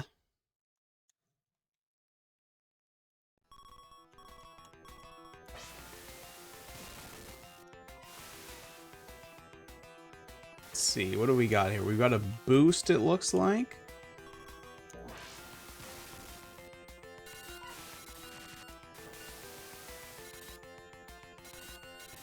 We have, like, flares or something? No. Oh, okay, that worked.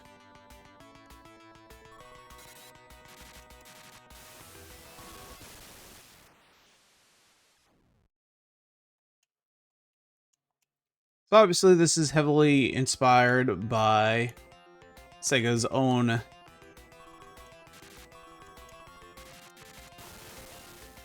flight games. This feels kind of like a G-Lock type experience to me almost, but not very good by comparison.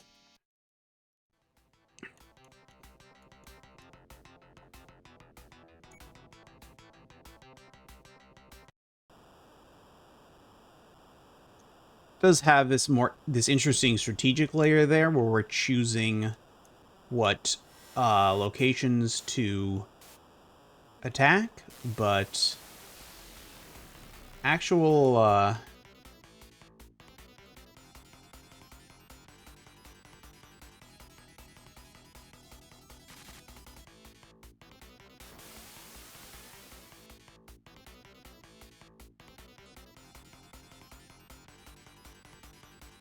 like I don't know how I'm meant to. There's no turnaround button here.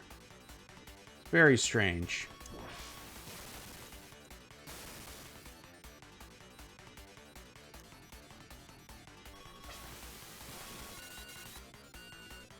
Bullshit.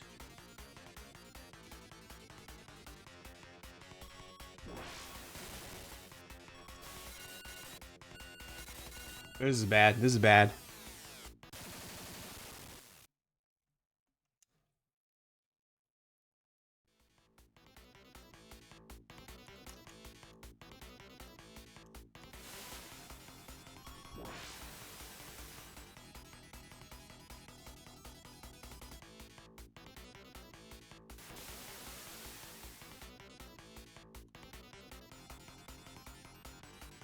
Uh-oh. Uh-oh.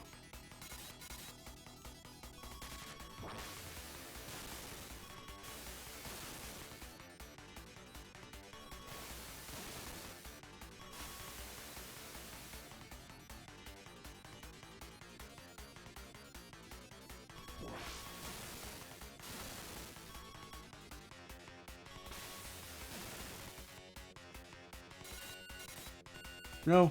No.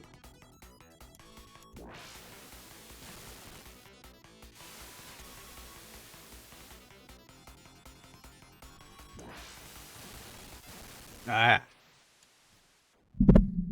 We've been blown up again.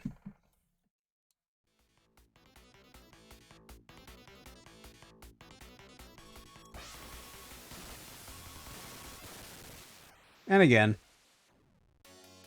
Alright, well, that's what Air Diver looks like on the Genesis. This, despite being called Lock-On here in the US, is called Super Air Diver in the rest of the world. And is the sequel to that game on the Super Nintendo using Mode 7.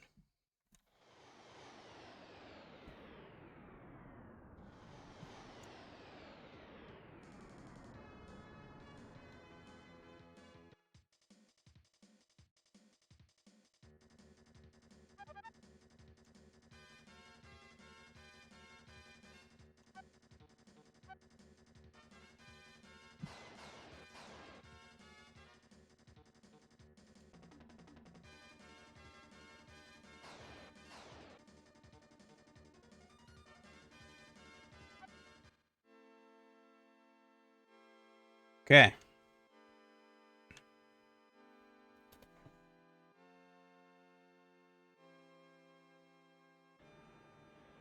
So interestingly, no strategic layer here.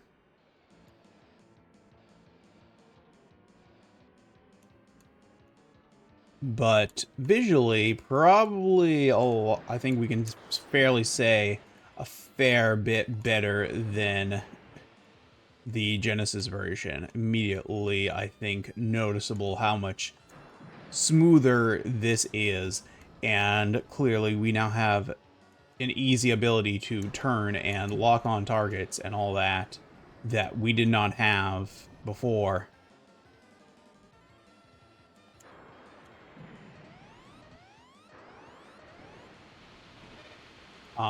And I have flares, something I can have because the Super Nintendo has more than twice as many buttons as the Genesis does. So I can, you know, fire here. I have set my flare there.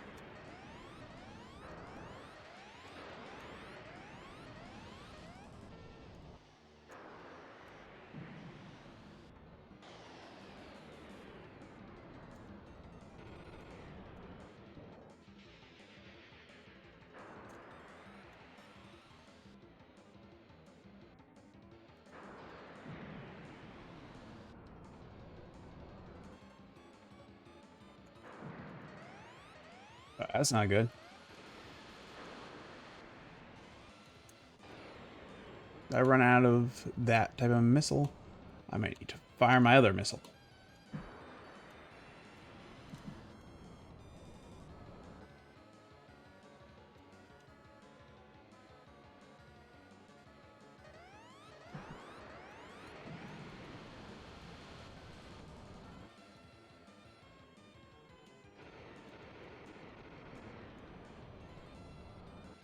Do not believe my other missiles lock on. So this is slightly more challenging.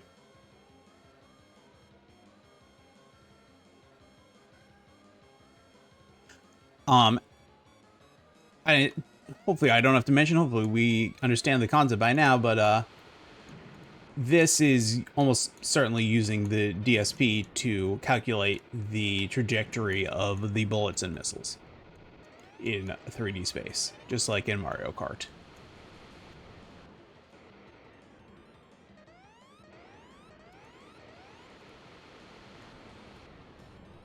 How does the game know if that missile hit me or not? That's what the DSP is determining.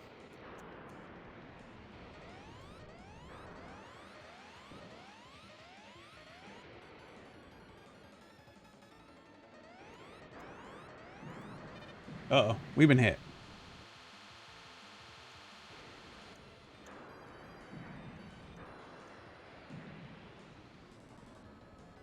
I do miss the strategic layer. I think that was really interesting.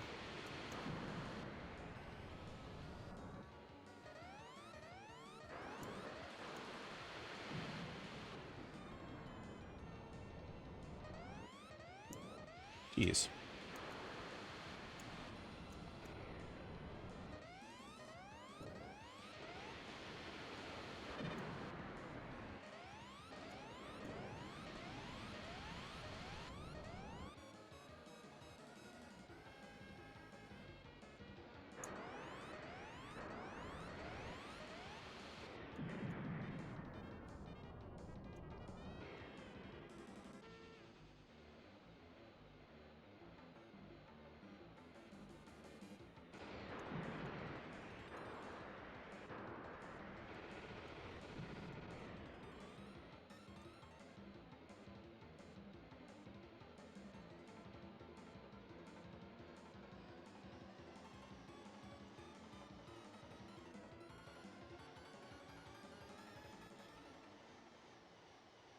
I want to actually slow down to get my... Whoop. There he is.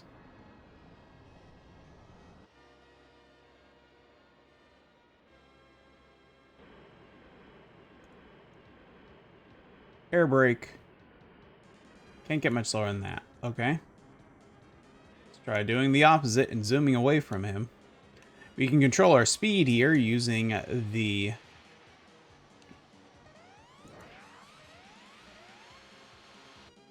Oh man, he got me.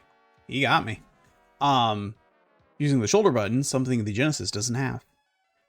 So there you go. That's what Super Air Diver, called Lock On, excuse me, in the US is like.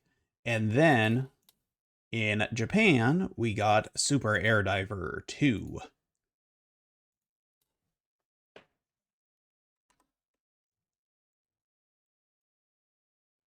This game is a little crazy looking and maybe goes a little bit too far with certain things, but we'll see what you guys think.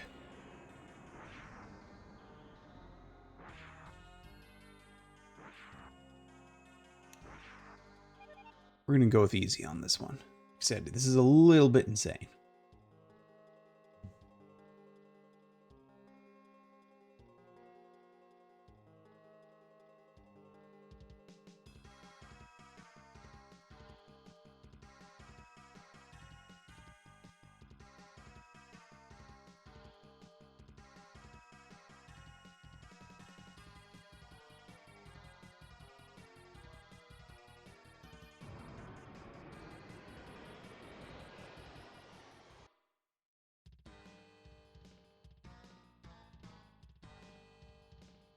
So once again, we have our strategic layer back, so that's good.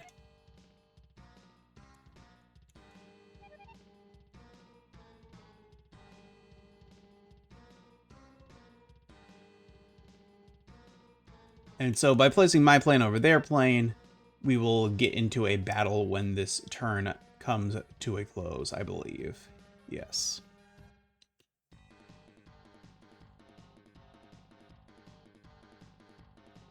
So we can be the F-15, the Mirage 2000, and that's it. I mean, we'll stick with the classic. Alright, yeah, so this one, I don't know why they chose to make the plane look like this, but,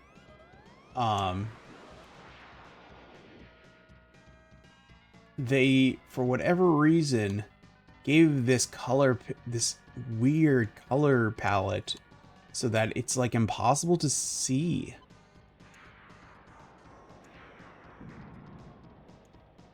It's very strange. I don't know why they did it this way.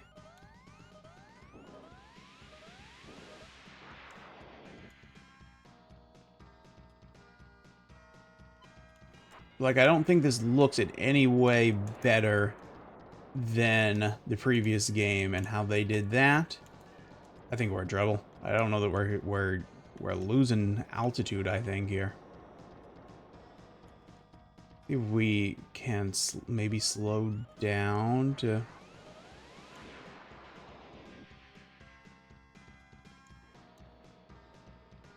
Let's try speeding up instead.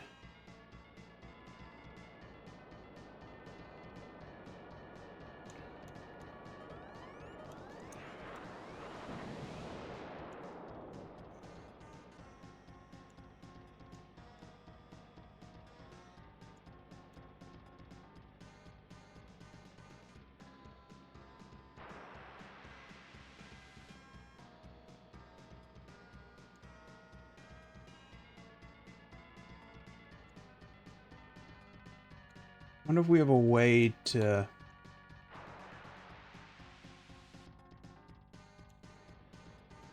I want a way to, like, do a quick, you know, turn. Like a overhead, you know, like, go up so much that I do a full 180. But that doesn't seem to be something that is, whoa.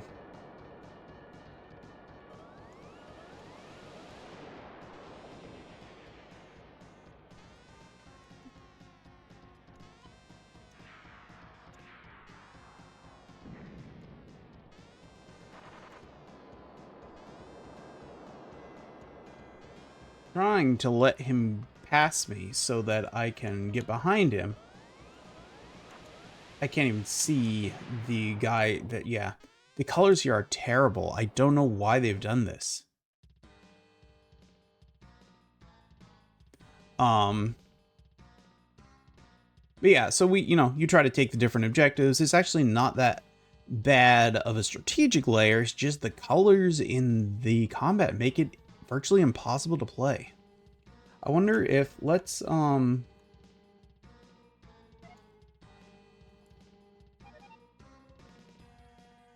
see if we do it over like an ocean environment.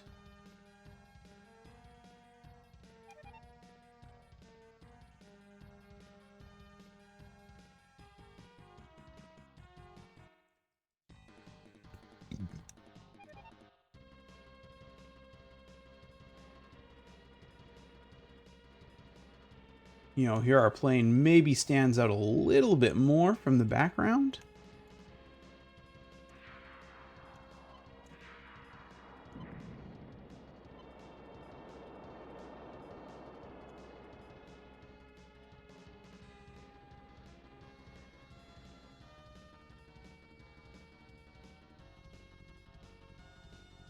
Where is he? There he is.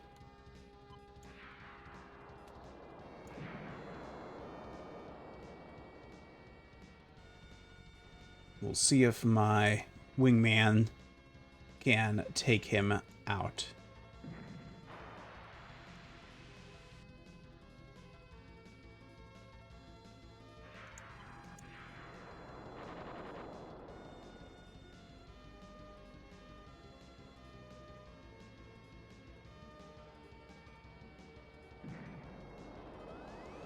Ah.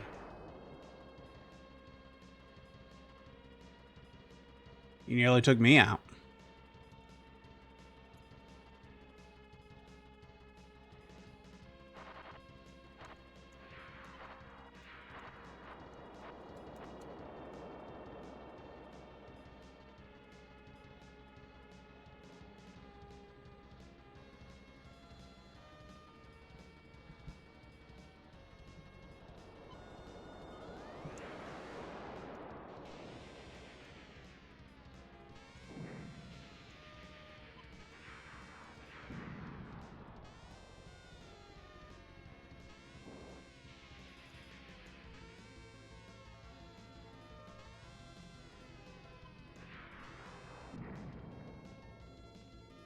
We got him. Victory.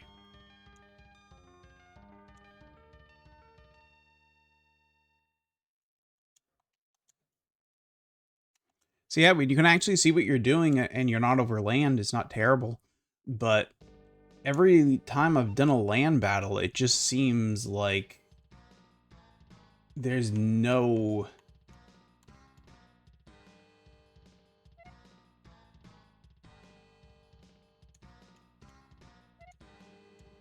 Let's see if we can take out this laboratory.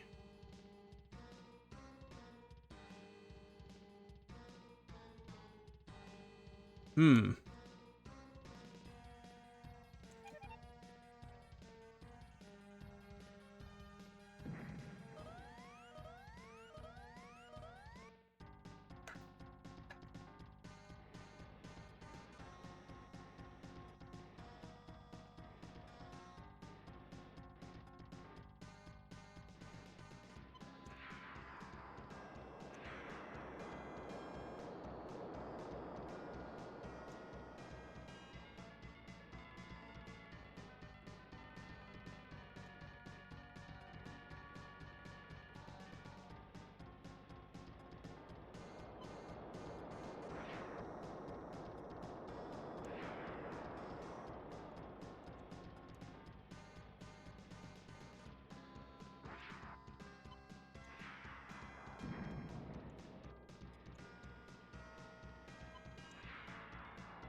You can at least do that type of quick turn.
Got him. Yeah, I think this is really good when you can see what you're doing. Those stages during the day over land are just so hard to see, and I don't understand why they did it that way. Because other than that, I think this is really cool.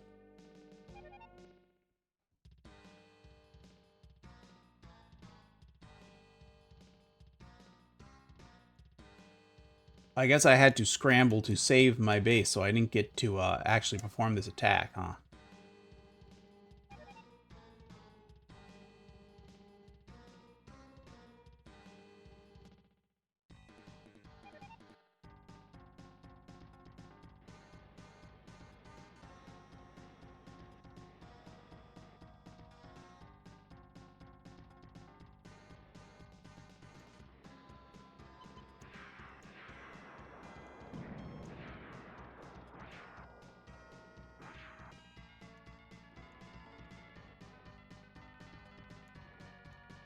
Mm.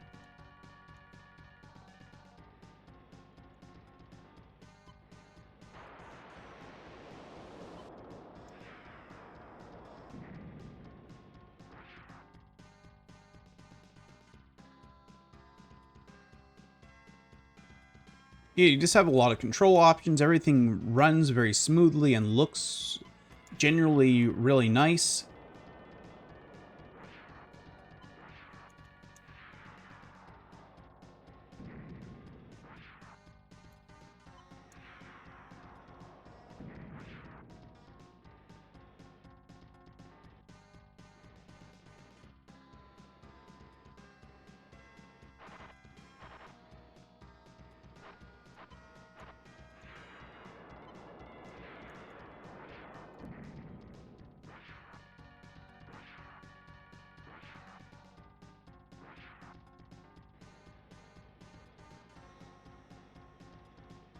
Where is he? There he is.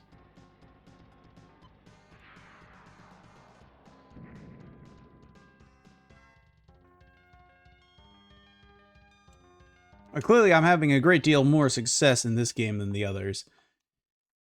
Those daytime stages, though, are just not good. Beyond that, though, yeah. Super Air Diver 2. Definitely the most successful in the series beyond that.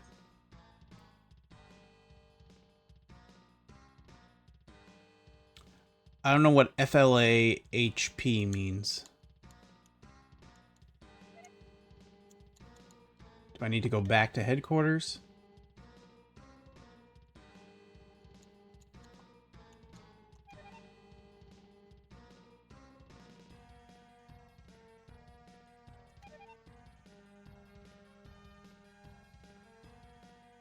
Anyways, I think that is enough of that. So those are the Air Diver games. I think they make really good use of the DSP for keeping that frame rate up in a 3D, fully rotatable, explorable environment. And outside of that one level in Super Air Diver 2, they look really good, they control really well, and are really great showcases for the hardware. All right, next up we have Balls 3D. There's also a 3DO version of Balls 3D, but I could not get it working for whatever reason. Maybe my ROM is broken or something, but could not get it to run. So that's fine though.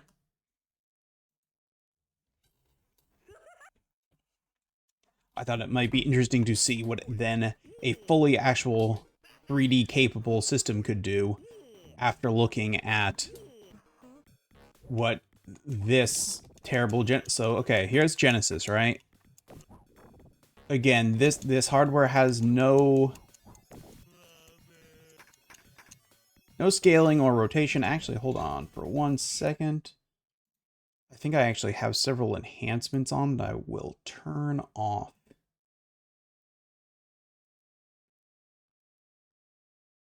No. Okay, I have it all off right now. Good. All right.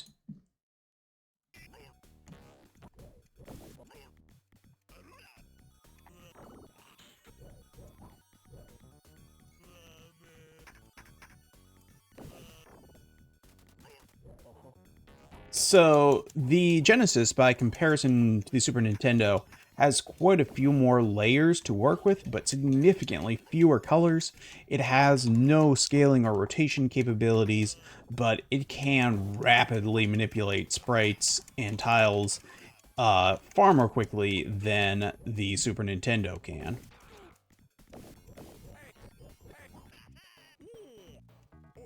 But you can see that these characters are breaking up at times. The background is just simple gradient colors. Um, it is a, this is a rough looking version of this game. It controls okay and runs smoothly, as you would expect on a Genesis. It is able to process all this just fine. But, man, it's... Genesis also has no real transparency capabilities, like the Super Nintendo does that we saw earlier. So just a lot of the effects that are available to a Super Nintendo developer aren't available to a Genesis developer. On the other hand, you've got just a really smooth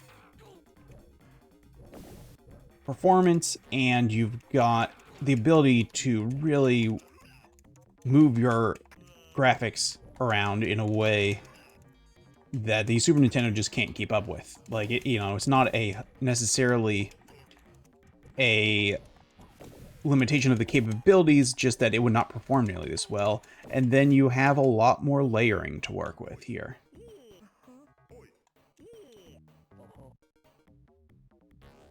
So that's what it looks like on a Genesis, right? Let's compare this now to the Super Nintendo release.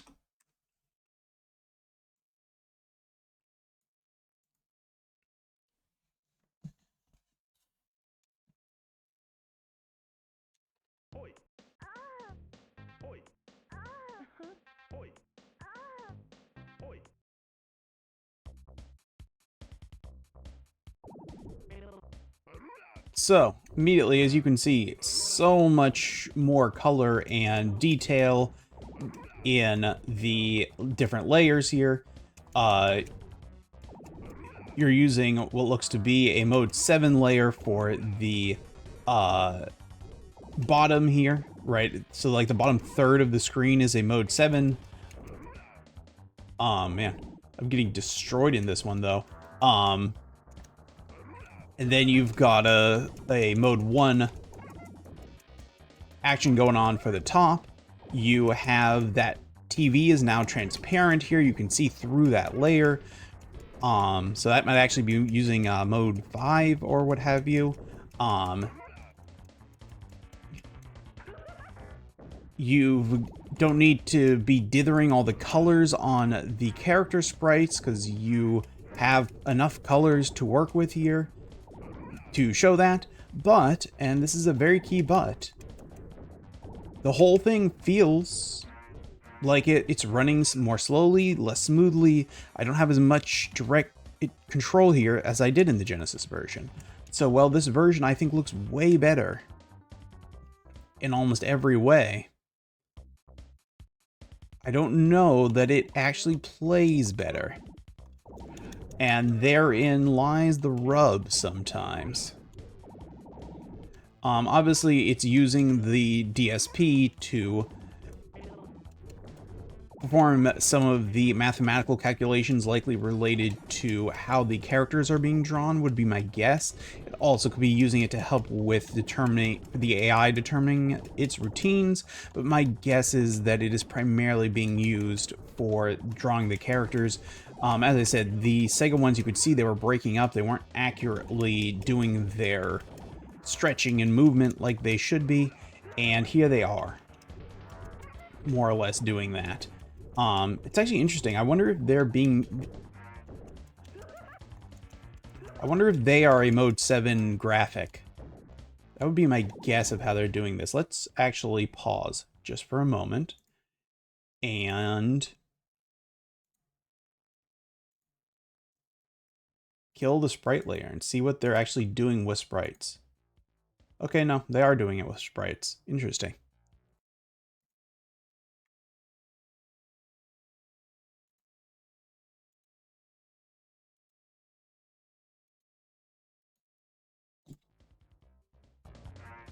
So yeah, I wonder...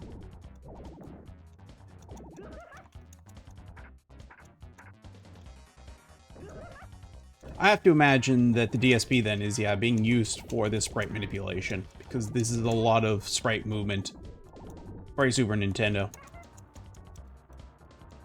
It is almost certainly having trouble with that. How do I get out of this?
Wow. Okay.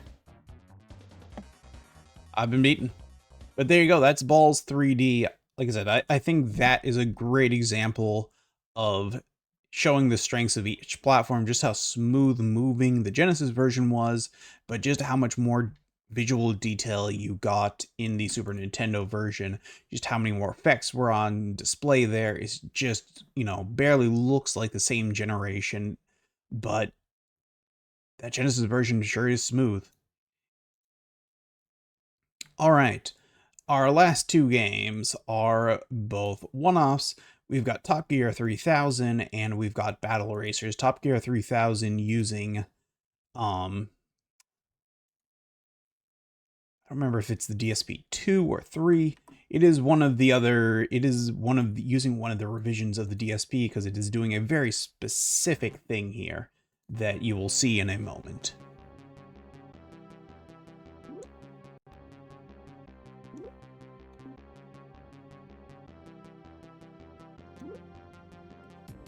So you have there the, I think we're good, let's just race. You have the option there to either play it in split screen or full screen, whether you're doing it one or two players, which I like, and I of course chose full screen here. I guess maybe not, of course, maybe some people like the seeing that split map stuff on the bottom, but I don't know. How do I go forward here?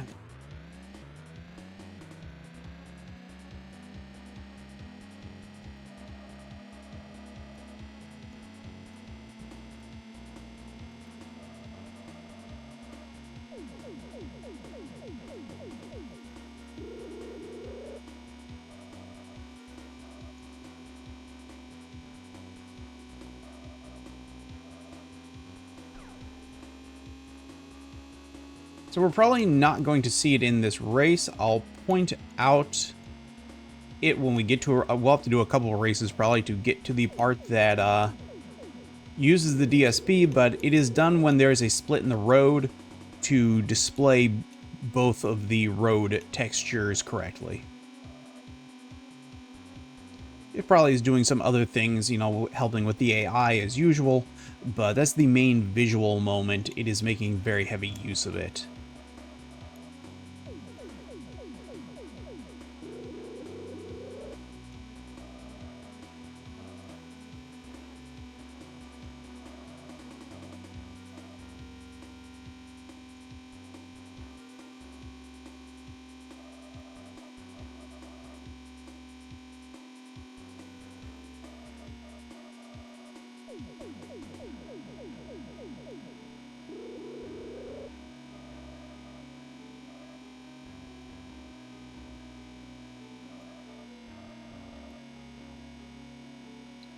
I think I just lapped that dude. No, I was still not in first somehow. A couple dudes were real far ahead. Well, we got 80,000 credits. And we got a bonus of 40,000 credits somehow.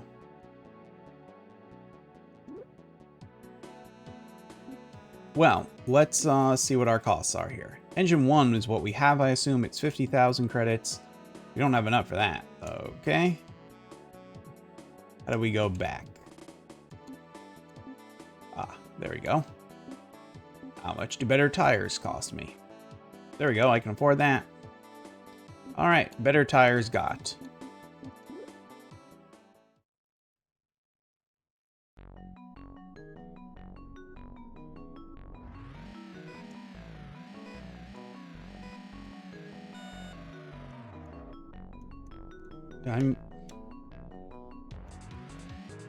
It's really weird. It just feels like half the time I don't start when I'm trying to start. And by half the time, I mean every time so far. Like, I know I was pressing the correct button there. Just didn't want to work.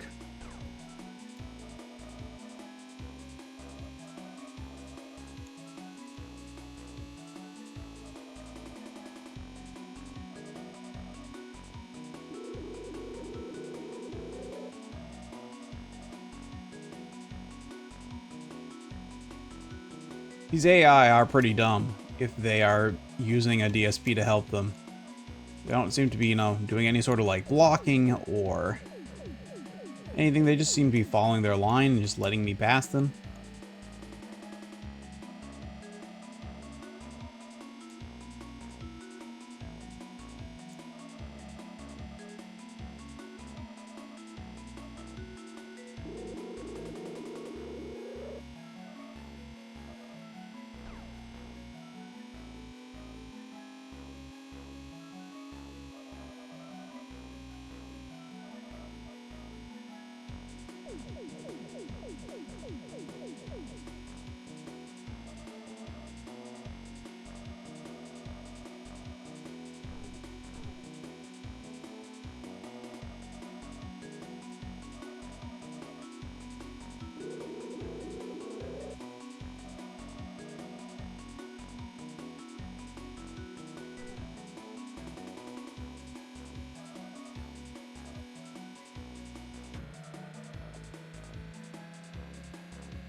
Alright, 5th place. Not bad for not starting for like 3 seconds.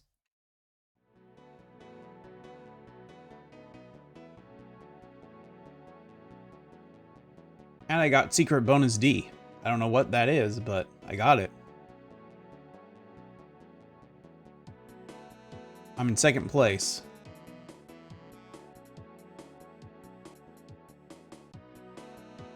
Onward to the next planet.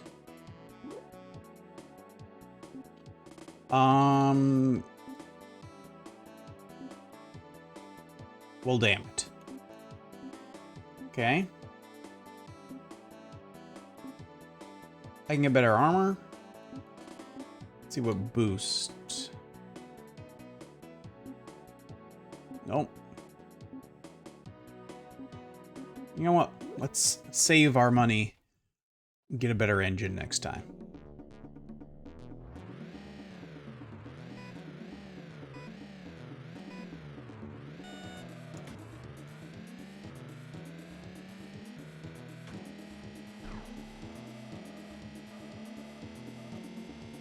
I hit my boost at a poor point there.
We did it. We made it to first place.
All right. Great performance.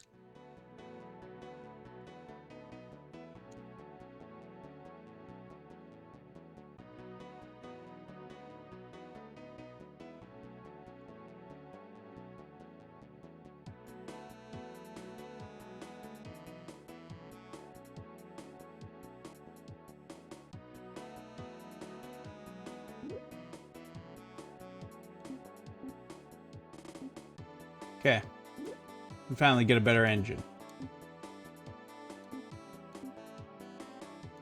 I guess we can probably afford better armor too, right?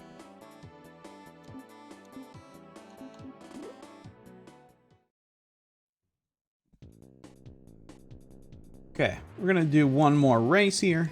See if there's any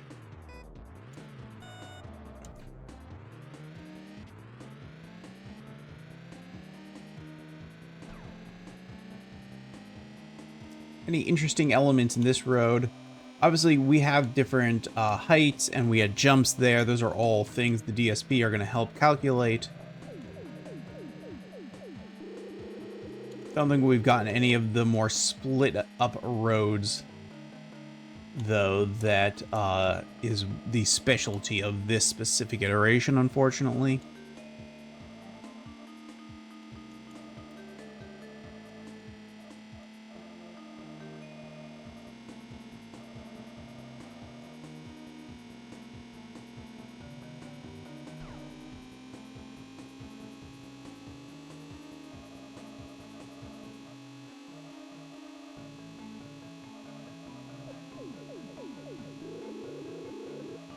Our new engine makes us go very fast, though.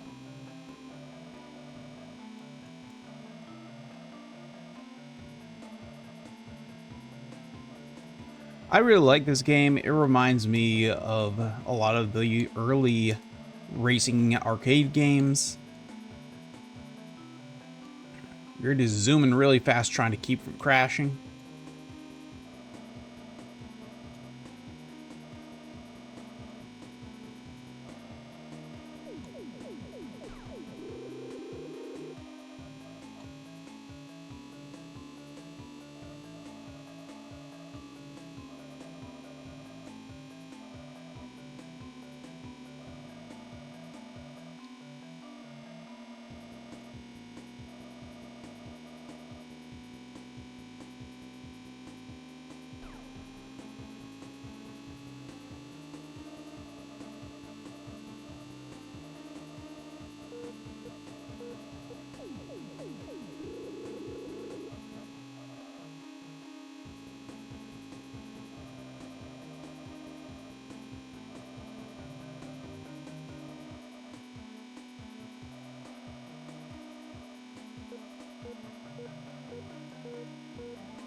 All right, just made it.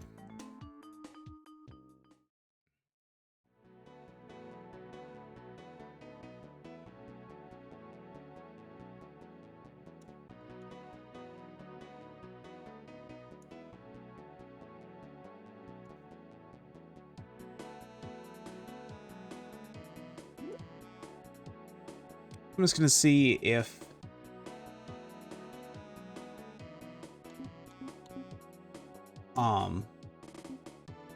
we have enough for this? Yes.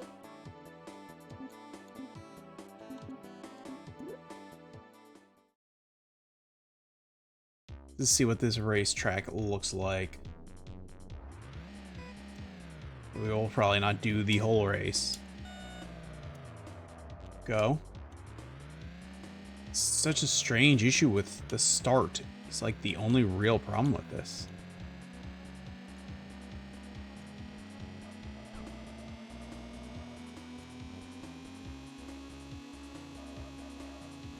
There, you saw it. That's what I was waiting for. There was a split in the track. We zoomed past it. I probably shouldn't have been boosting at that point. Try to get back to it.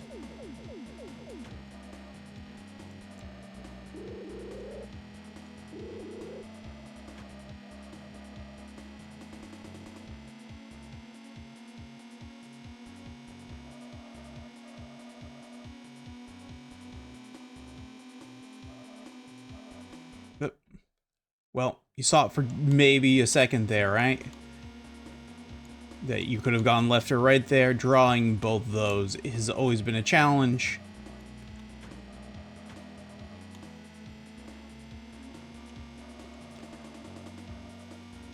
Even like in arcades, like Sega had to include to 68,000 processors. As I mentioned at the beginning, some of the Superscaler had 2 or 3.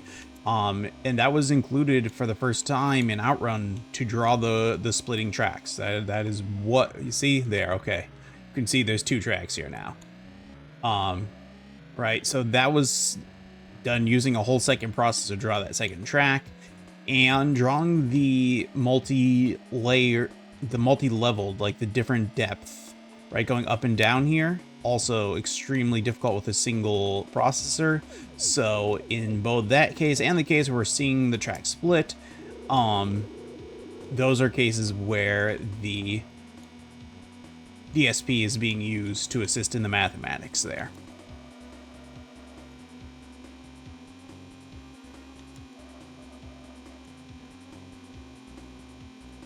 So great. I'm glad we got to a track that finally showed off what was happening here, that made it different, right? We have not seen any other racing game with this much height variation in the track, and no other game where you've seen a split track like that. Certainly nothing anywhere close to the speeds that we are going at here. So there you go. That is Top Gear 3000. It's a really neat use of the DSP to do something very different to any other racing game on the platform that I can think of. Okay, and our final DSP game is Battle Racers by Banpresto.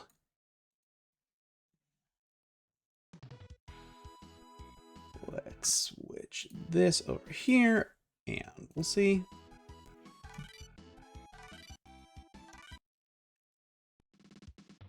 Sure, I'll be the bug. If you say so. Yep, great. It's gonna keep hitting yes until it lets me play the game.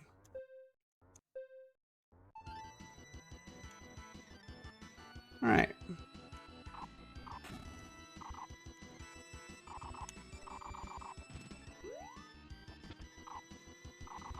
So, this is another kart racer, essentially.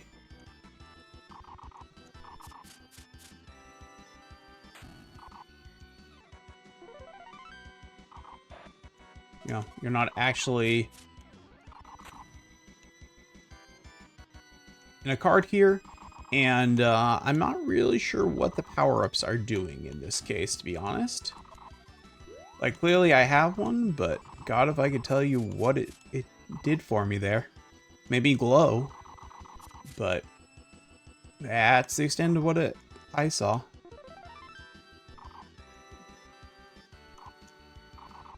It's also really slow and doesn't scroll very. What is this doing? Great? Again? I have no idea what that did.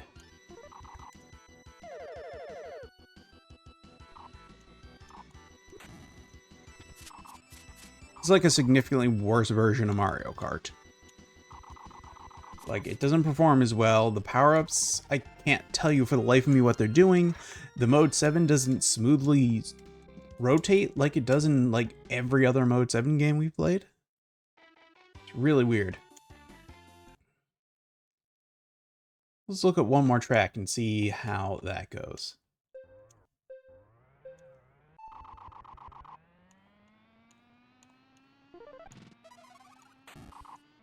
Like, that power-up seemed to do nothing at all? If that power-up does anything, I could not tell you. Like, it literally had no effect. It didn't even have a visual effect that time. You know, at least this one makes me glow for a minute. Who knows what that is doing? Like, maybe it's making it so if I hit another power-up, it would, like, bounce off me like a shield?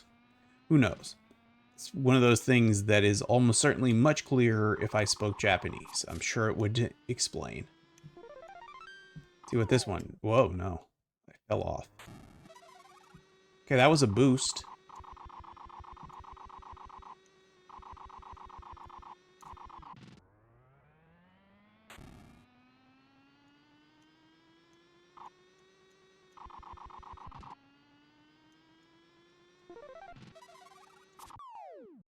God damn it.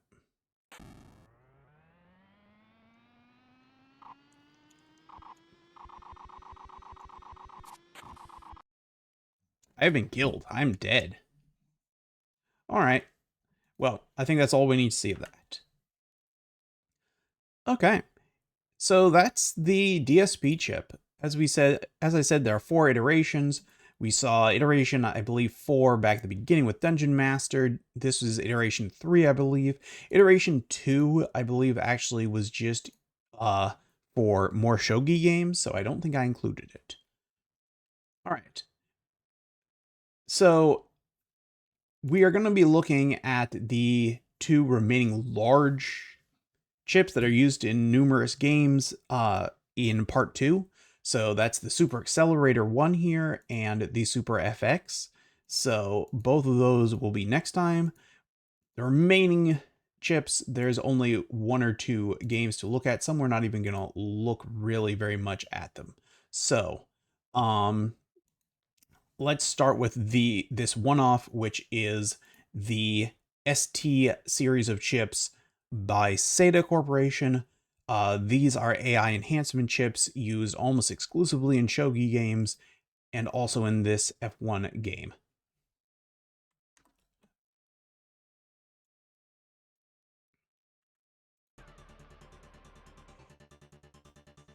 So we'll see how the AI looks.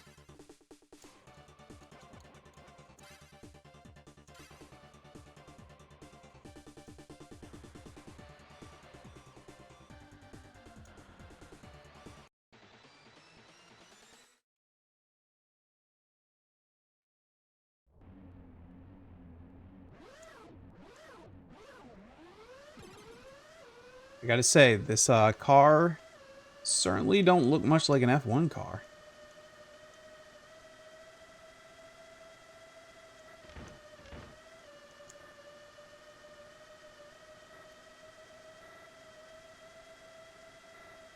This is a nice, fast-moving one, though.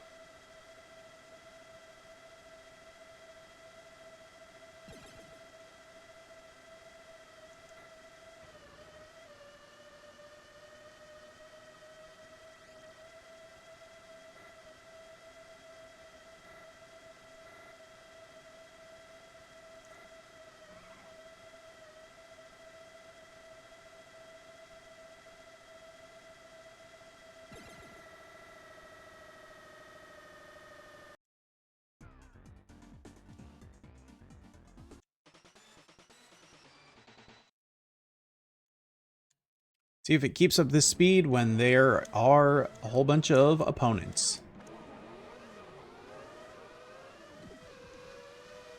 Look how many of them there are. There are so many. It is moving very fast still. Okay. So yeah, I guarantee you without a coprocessor, this much AI on screen, combined with the number of sprites that's having to work with, would cause the game to slow down. So this is neat seeing something scrolling this fast on a Super Nintendo, with so many sprites and so much AI all going on at once. That's what you get with a custom AI chip, I guess.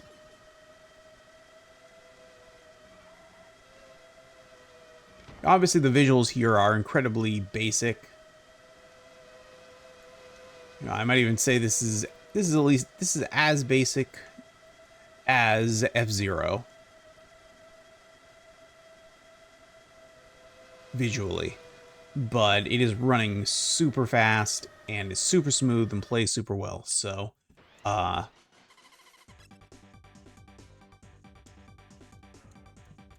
guess this is meant to be like a future F1 game or something. I don't know. Where's me? I came in 7th. Well, I guess that means we lost. All right.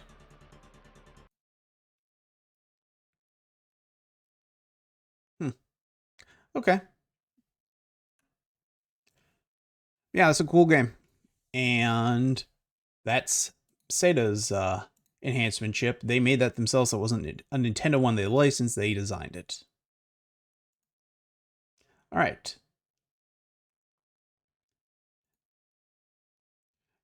All right. We have Star Ocean and Street Fighter Alpha 2 here. Let's, you know what? We'll save these for the end. They're going to take a minute. Okay, the OBC1 is used for just a single game, Metal Combat Falcon's Revenge. It is a Super Scope game, and the sequel to this game, which I put here, Battle Clash, thinking we would try this first and see if we could tell what that extra chip was doing after playing the one without it. So, let's see what happens.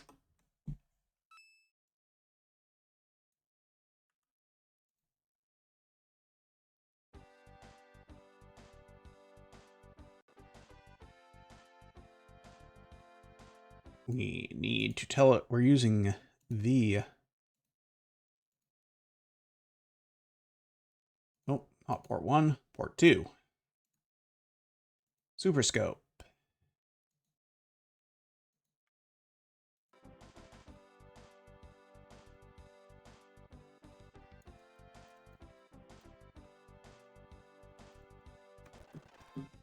Nope, why are you not firing?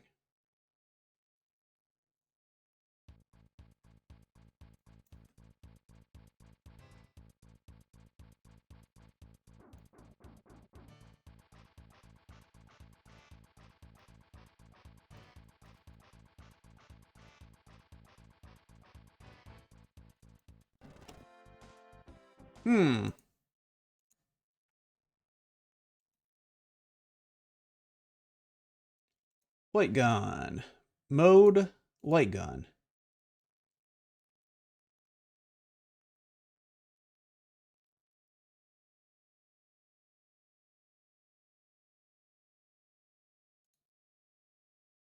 Hmm.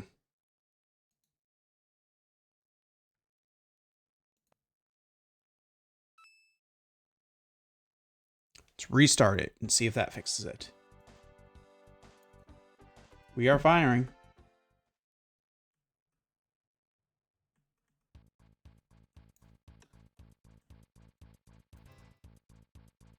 Can I hit a button on here to...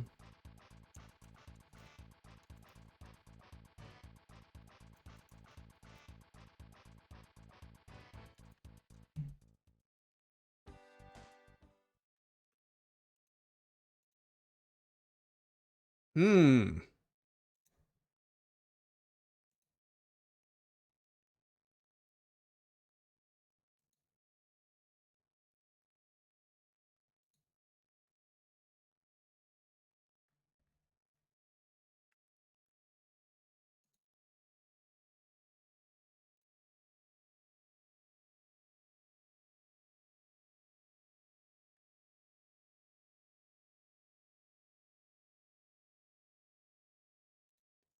Let's try to grab mouse.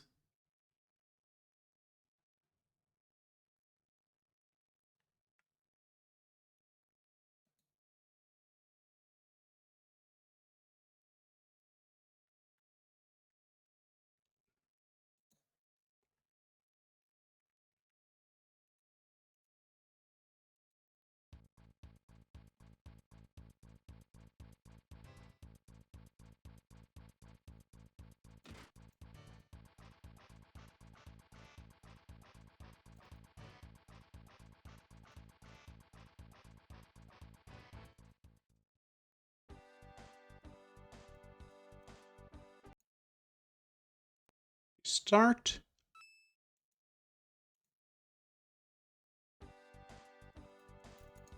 Nope.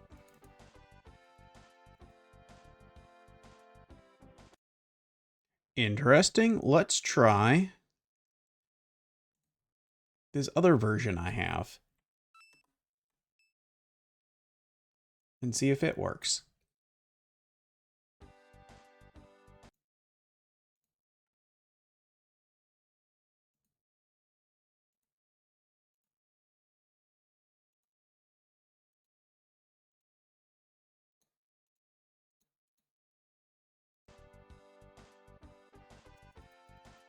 Nope. All right. Hold on, guys. We're going to have to use the other emulator. It is missing time.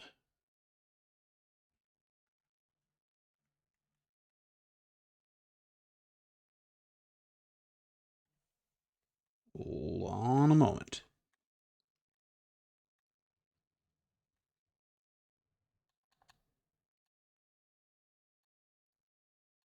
Battle Clash. Mezzin. Run.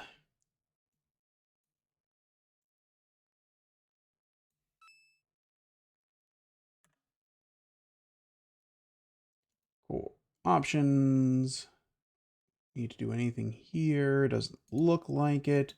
Controls. Port 2. Super Scope. Resume. There we go. All right. Hold on.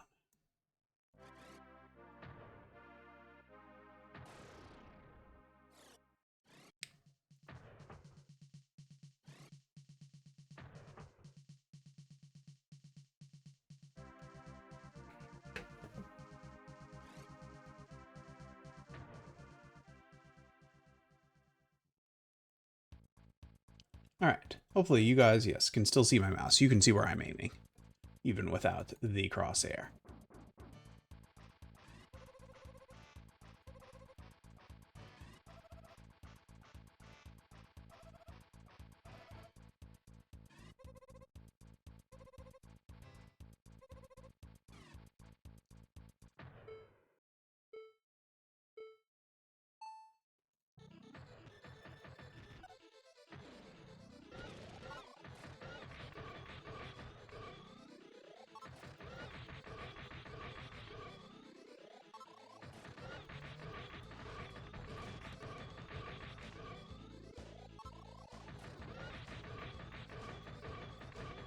Yeah, you just shoot these dudes. You know, in this case, I can shoot his bullets, and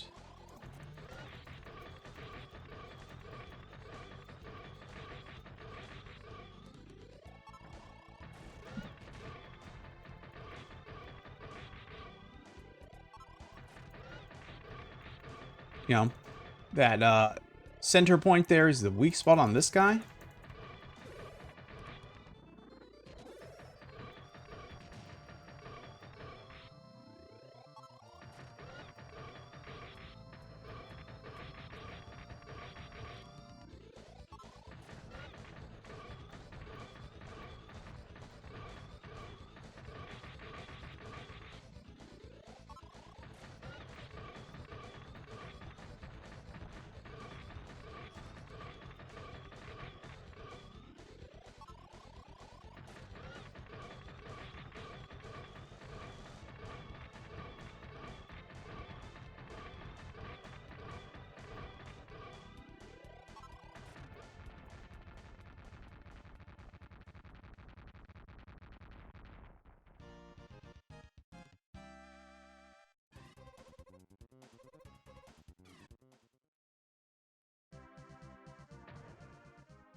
And then you repeat this process against other dudes. And that's the game. It's not very complex.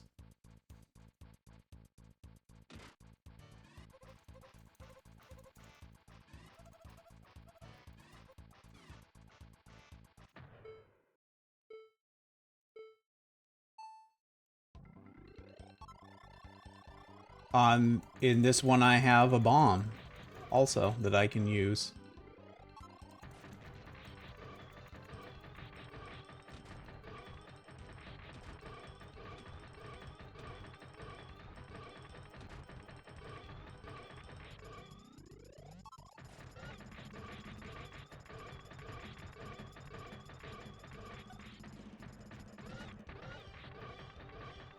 Just used it there in case we never get any further than that, so you can see it.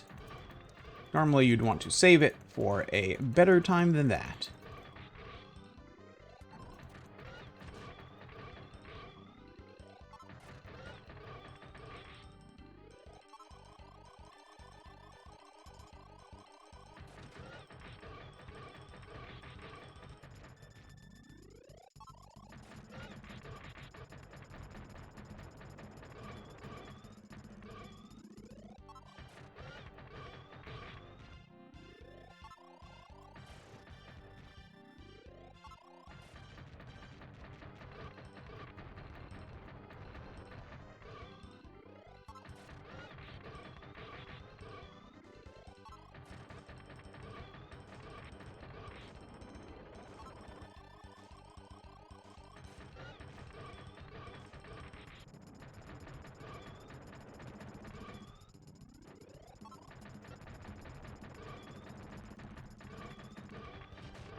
I got him.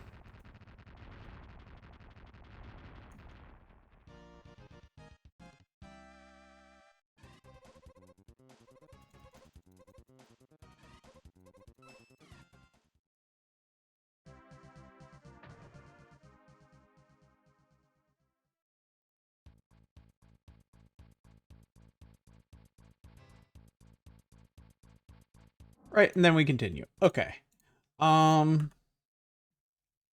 Hold on, just in case the metal combat doesn't work, I'll run it through here. So just give me a moment.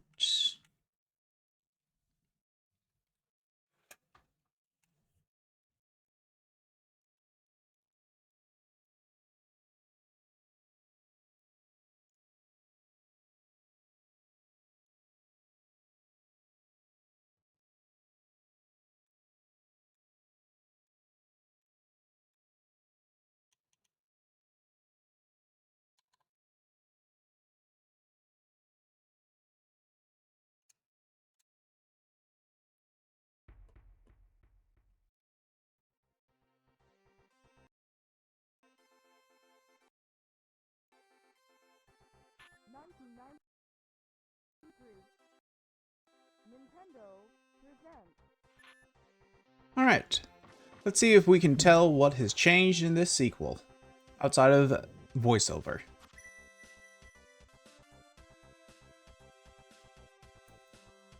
Oh. Help if I told it I was using the Super Scope.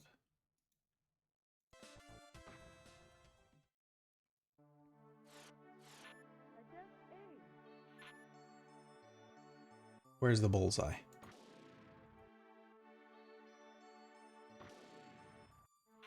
Very good.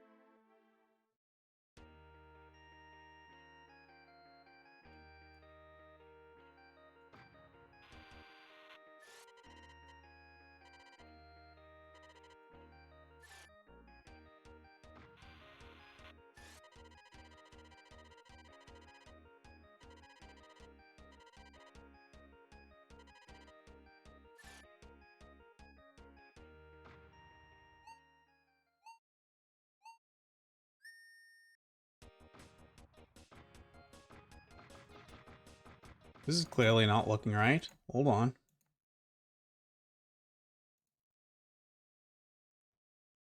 This shouldn't matter. This is off. Hmm.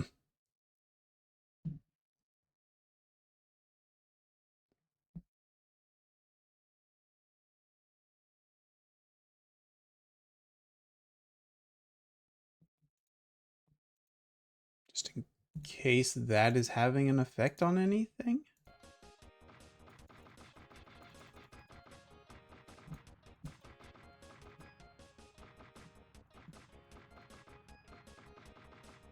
Okay, well, interesting.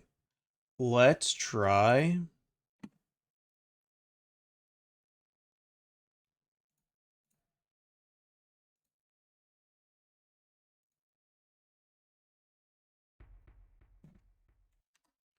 Running it on the other emulator and see if maybe this time it will manage to work. That would be great. 1993. Nintendo presents.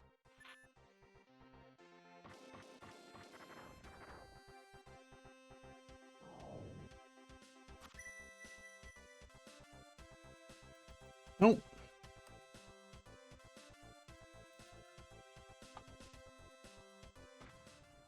Wait. Found a button on the controller that serves as the shoot, maybe? Almost?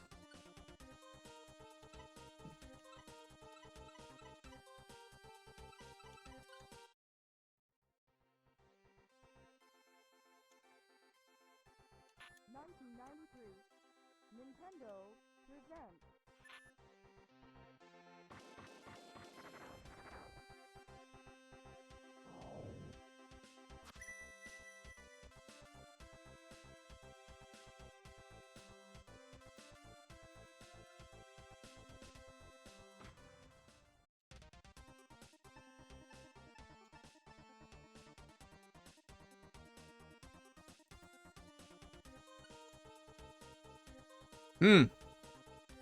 Alright, well, I guess we're not going to be able to look at Metal Combat because it does not seem to correctly emulate. Maybe that chip has not been correctly emulated yet.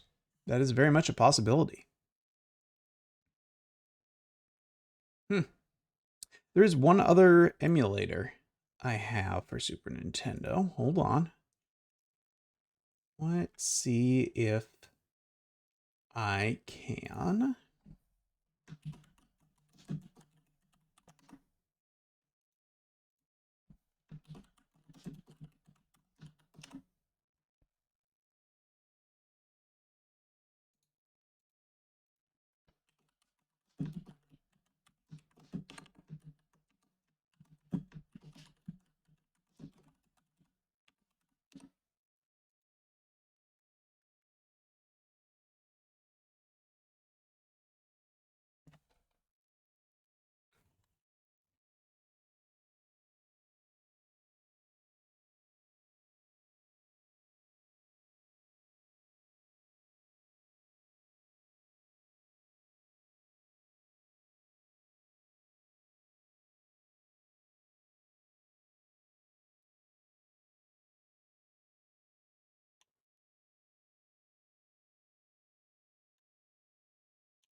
Actually, first let's try this.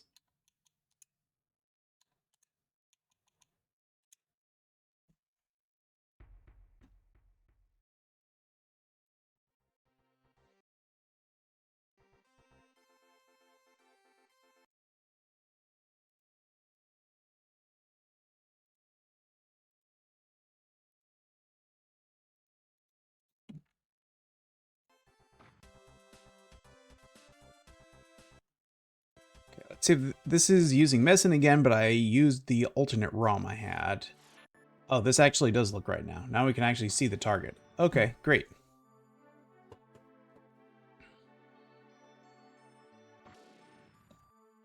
Very good.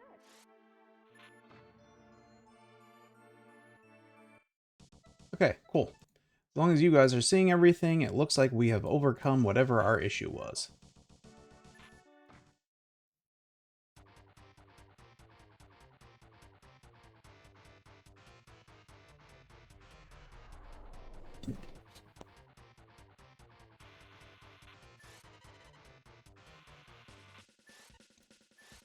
So,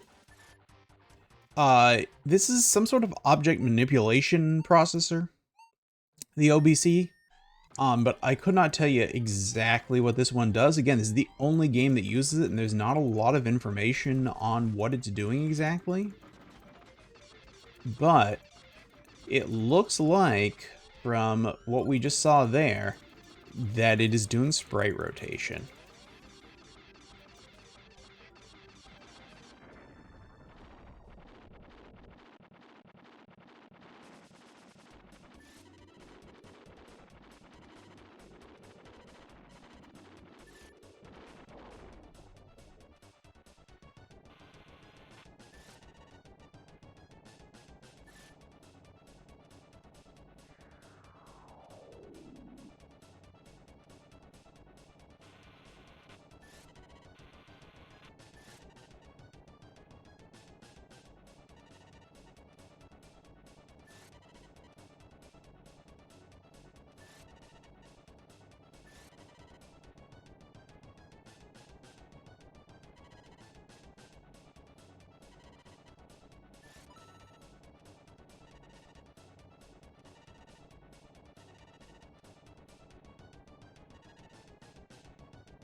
Moonbase Luna.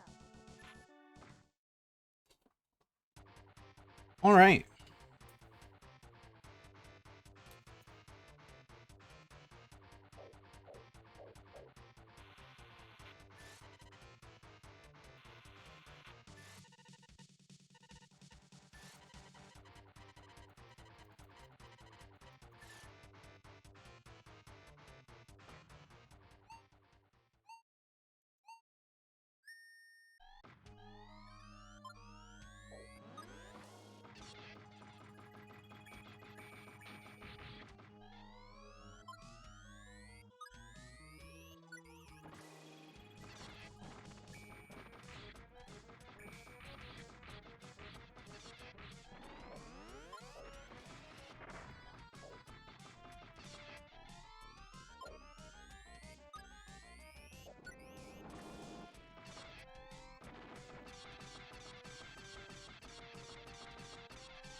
Yeah, I think this is definitely manipulating the sprites and allowing all these different sprites to move in all these different ways.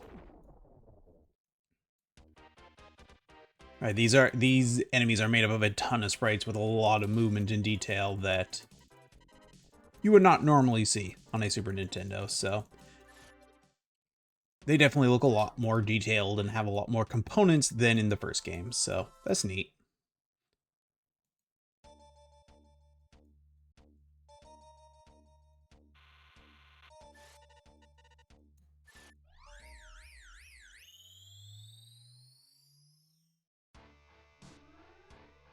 This is trippy.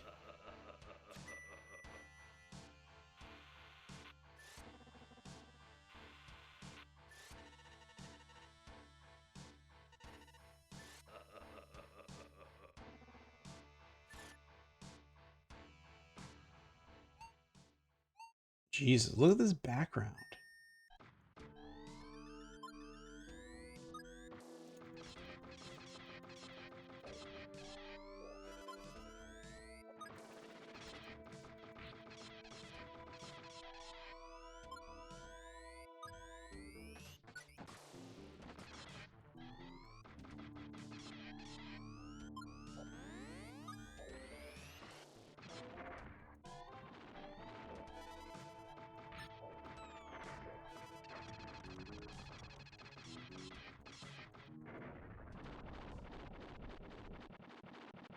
This background is very much also definitely not a standard Super Nintendo background. I don't know how they are doing this. This is crazy.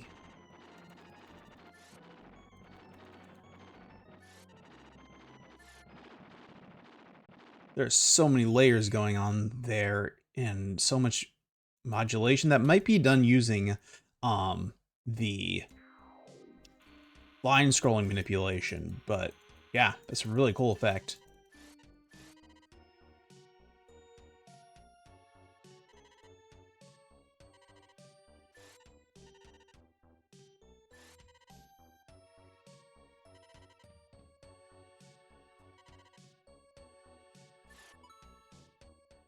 Hello, Angel Lady.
Yeah, that was too close for comfort. I agree. We got him. Yeah, this is a really visually neat game. This is definitely more advanced than the previous one.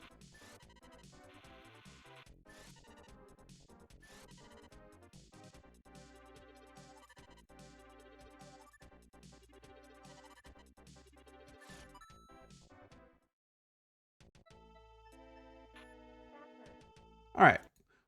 Well, very neat looking Super Scope game. Metal Combat, sequel to Battle Clash. Cool game. OBC1, doing some crazy things there. Not exactly sure how or what, but crazy visuals in that one. All right.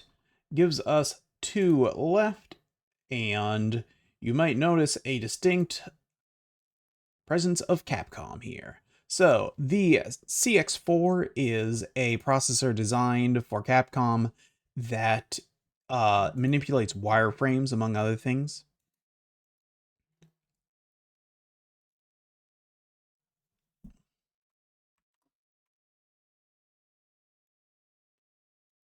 So, hold on, let's switch over here.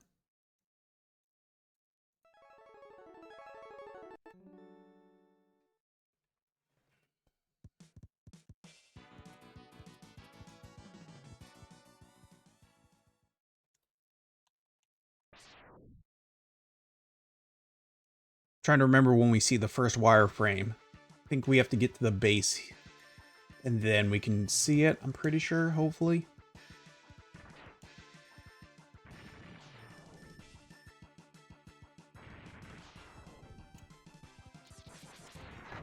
Ow.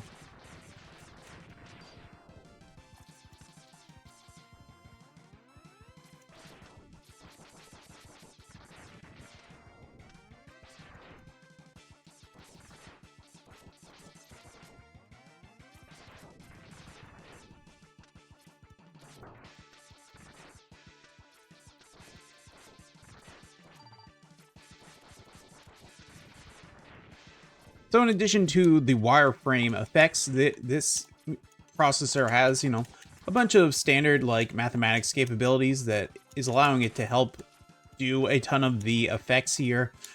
None of which are impossible to do without it, but it just allows a lot of them to happen without affecting the frame rate.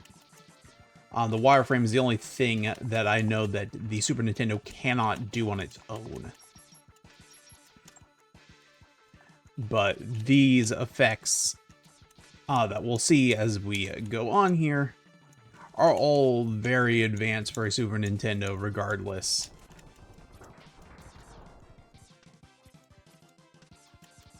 And having so many of them at one time would normally slow down the system, but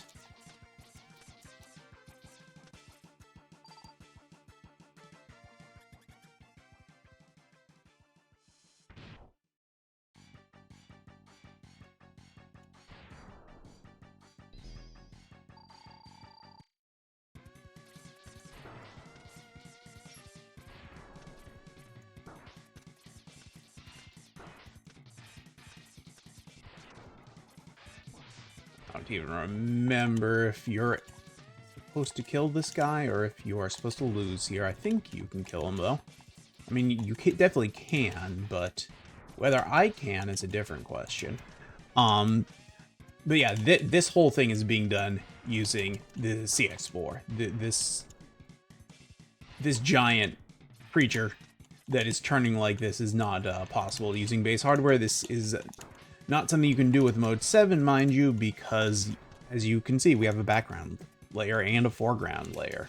So there's way too many layers for this to be a Mode 7 object. So this is Mode 1, and Capcom has added the capability to do this through their CX4. So doesn't he blow up, but then like 1,000 more approach or something? Am I misremembering how this opening scene works? Guess I'm misremembering.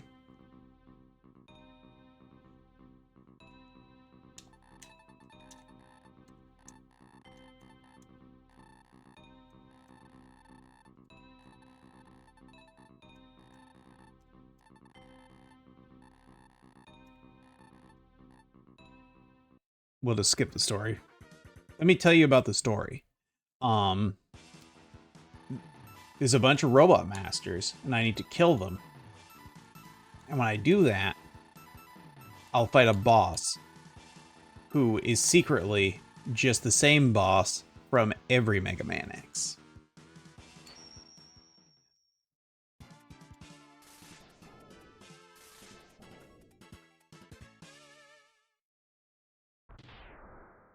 Okay, we're gonna do Wheel Gator because this level's real hard and we're probably not gonna win. But I think it uses some neat effects. Right, it has a lot of nice layering going on, a lot of shaking and all this stuff. Again, it's showing that the CX4 is really, you know, everyone talks about the wireframe stuff because, again, it's not something you could have done without a coprocessor, but all of the other effects here, well, individually possible with, whoa, oh no. I hit the wrong button there, that was my fault. Well, individually possible, running so many of them together at once without having any slowdown would not be possible without a coprocessor. Which is why the Mega Man X games look so good and run so smoothly compared to a lot of the competition.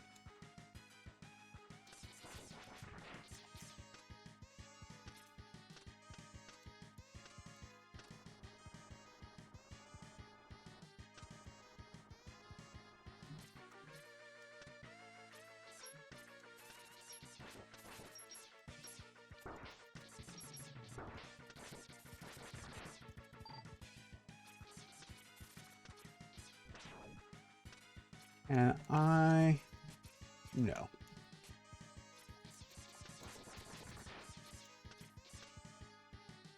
We would need some of the upgrades before we could do that.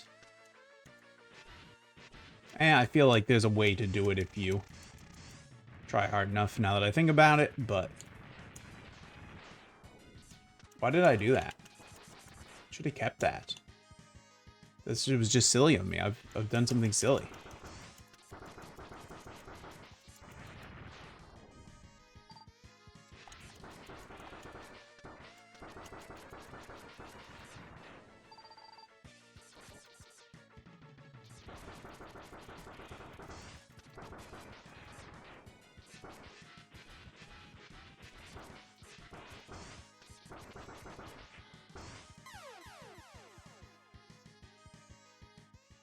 Oh well. Let's just move on to Mega Man X3, honestly. It's enough of Mega Man X2. That doesn't look right. Hold on.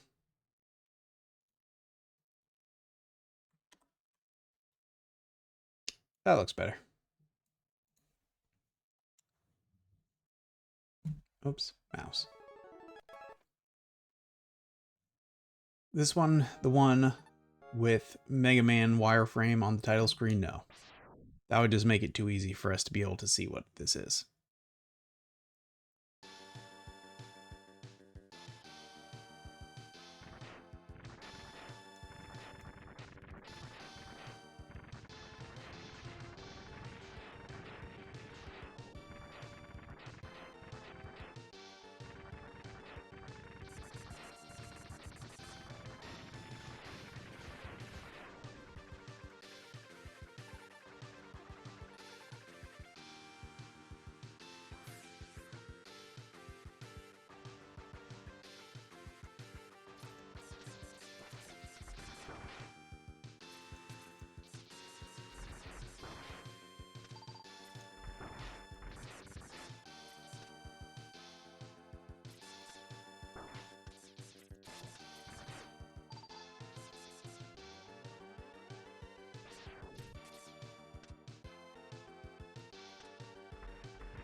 I'm gonna give a hot take here.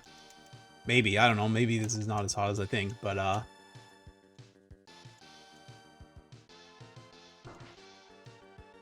we've been betrayed.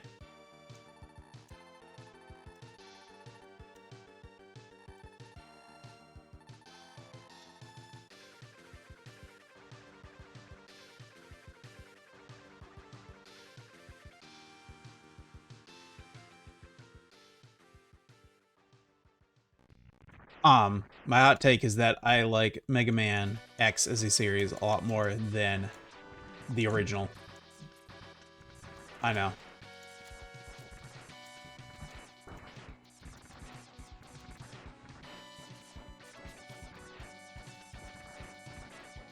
I just find the original Mega Man games overly hard. I don't like their visual style. And I mean, obviously they have great music. That's, you know, I feel like not really open to debate. And I certainly would not debate it. Though I think these games have great music as well.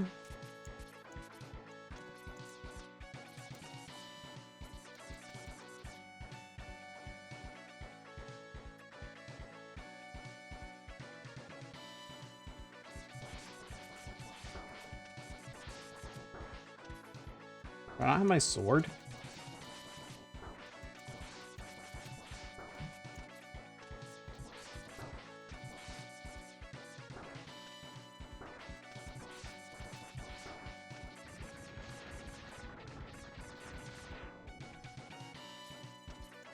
Don't worry, Mega Man, I'll free you. At least I would if I had it.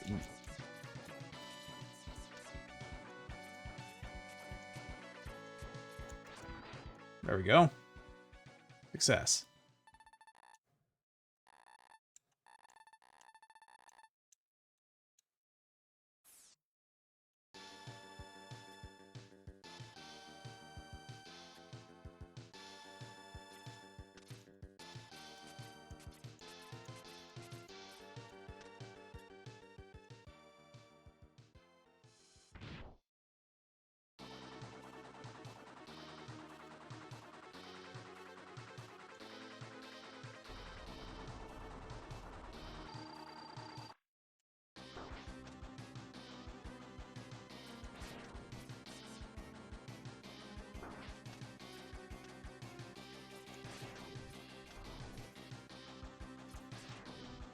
Missed.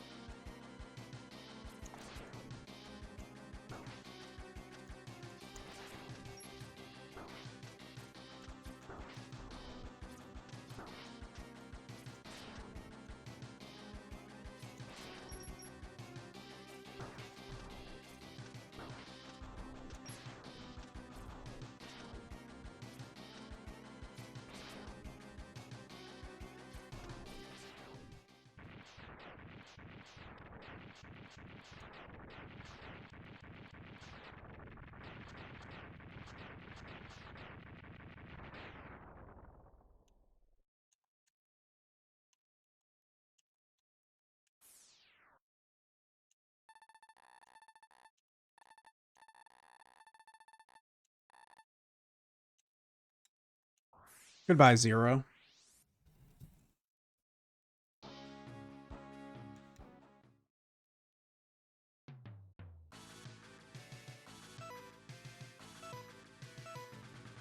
Trying to think which one of these levels would show off.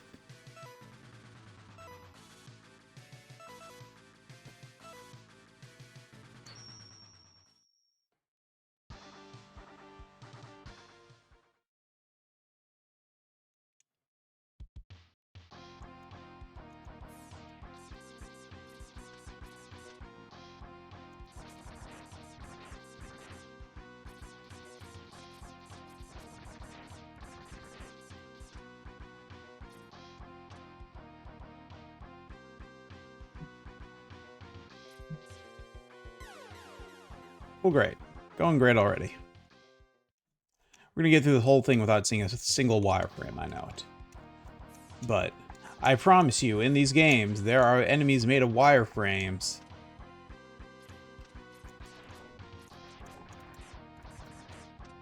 And that is what makes this chip different than, like, the SA1.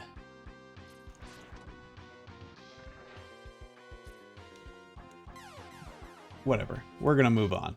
So yeah, that's the CX4. It is giving you lots of really cool effects capabilities to be used all at once, in addition to that wireframe capability. All right. And then lastly, and somehow I didn't grab the box art for these last two, so my apologies. We have Street Fighter Alpha 2 and Star Ocean. Let's start with Star Ocean. So, this is a data decompression. That's what the DD, data decompression, stands for. Star Ocean was never translated in its original version to English, so this is an English patch. The voiceover, of which there is a large amount, as you can see here, is one, thanks to the data decompression chip, which allows them to compress a lot of the effects, giving it room for the voiceover.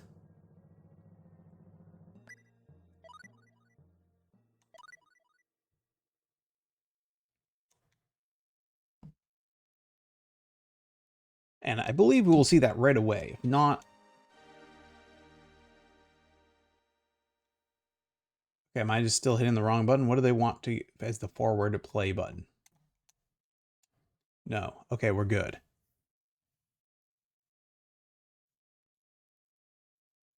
I believe this is the largest Super Nintendo games.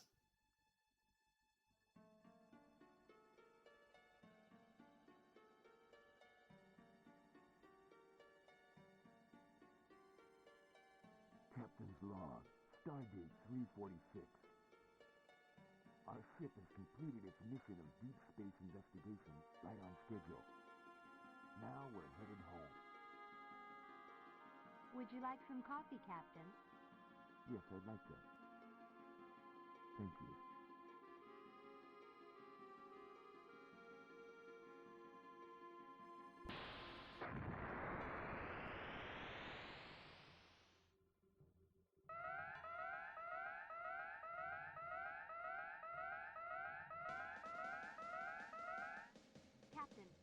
We just picked up a huge amount of unidentified energy.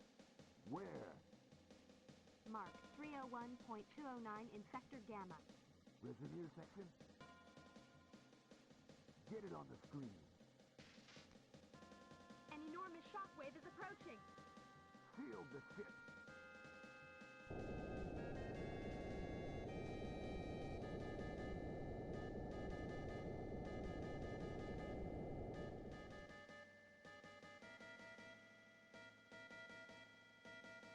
What the hell?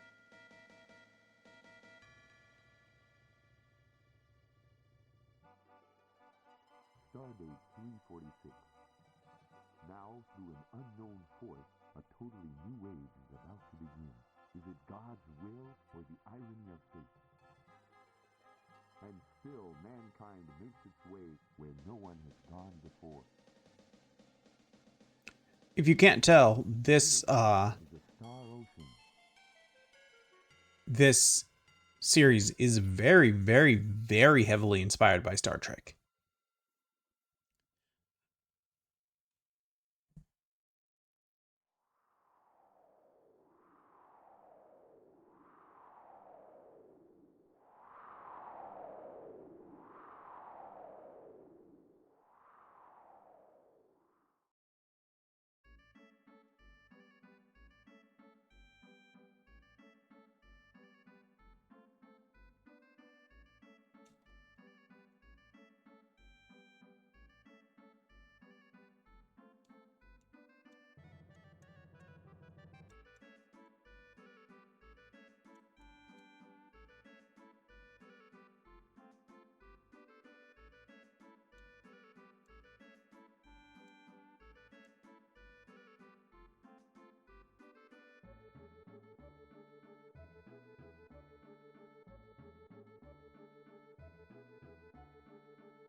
All right, so yeah, this is just a traditional RPG, though it takes place on multiple planets and has sci-fi elements in addition to, you know, your traditional fantasy elements.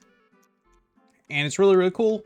And you can play the enhanced version on PS4 or 5 and Switch, I believe.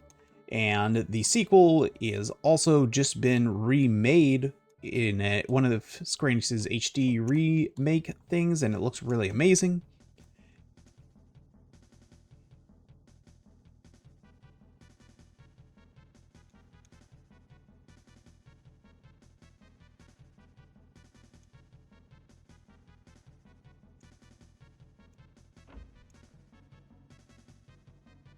Let's go.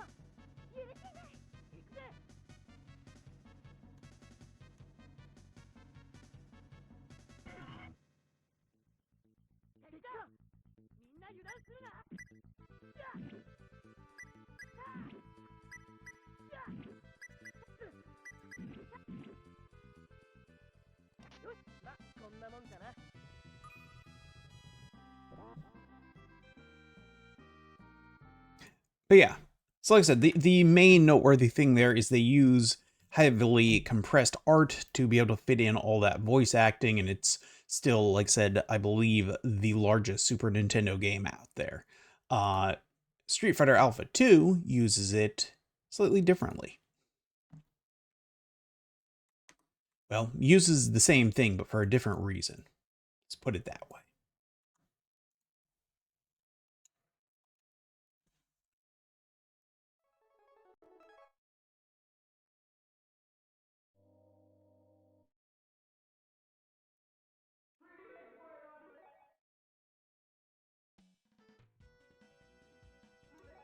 We'll just Sure, why not?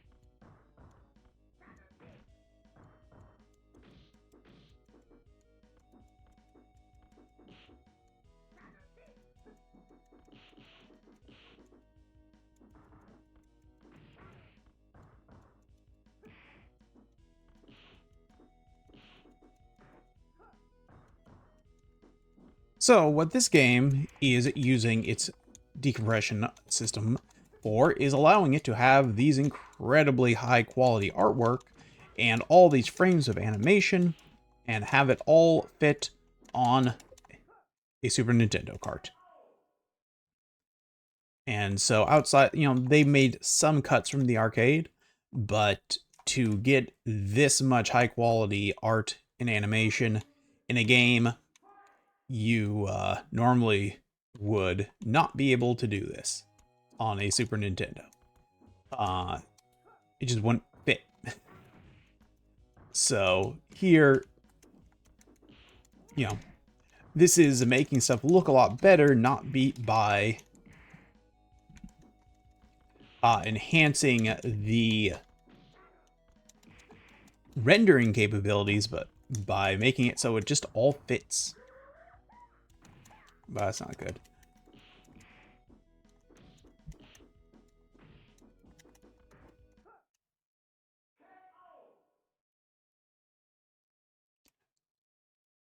And so, yeah, this is a really great use of it to give a near arcade perfect port of Street Fighter 2.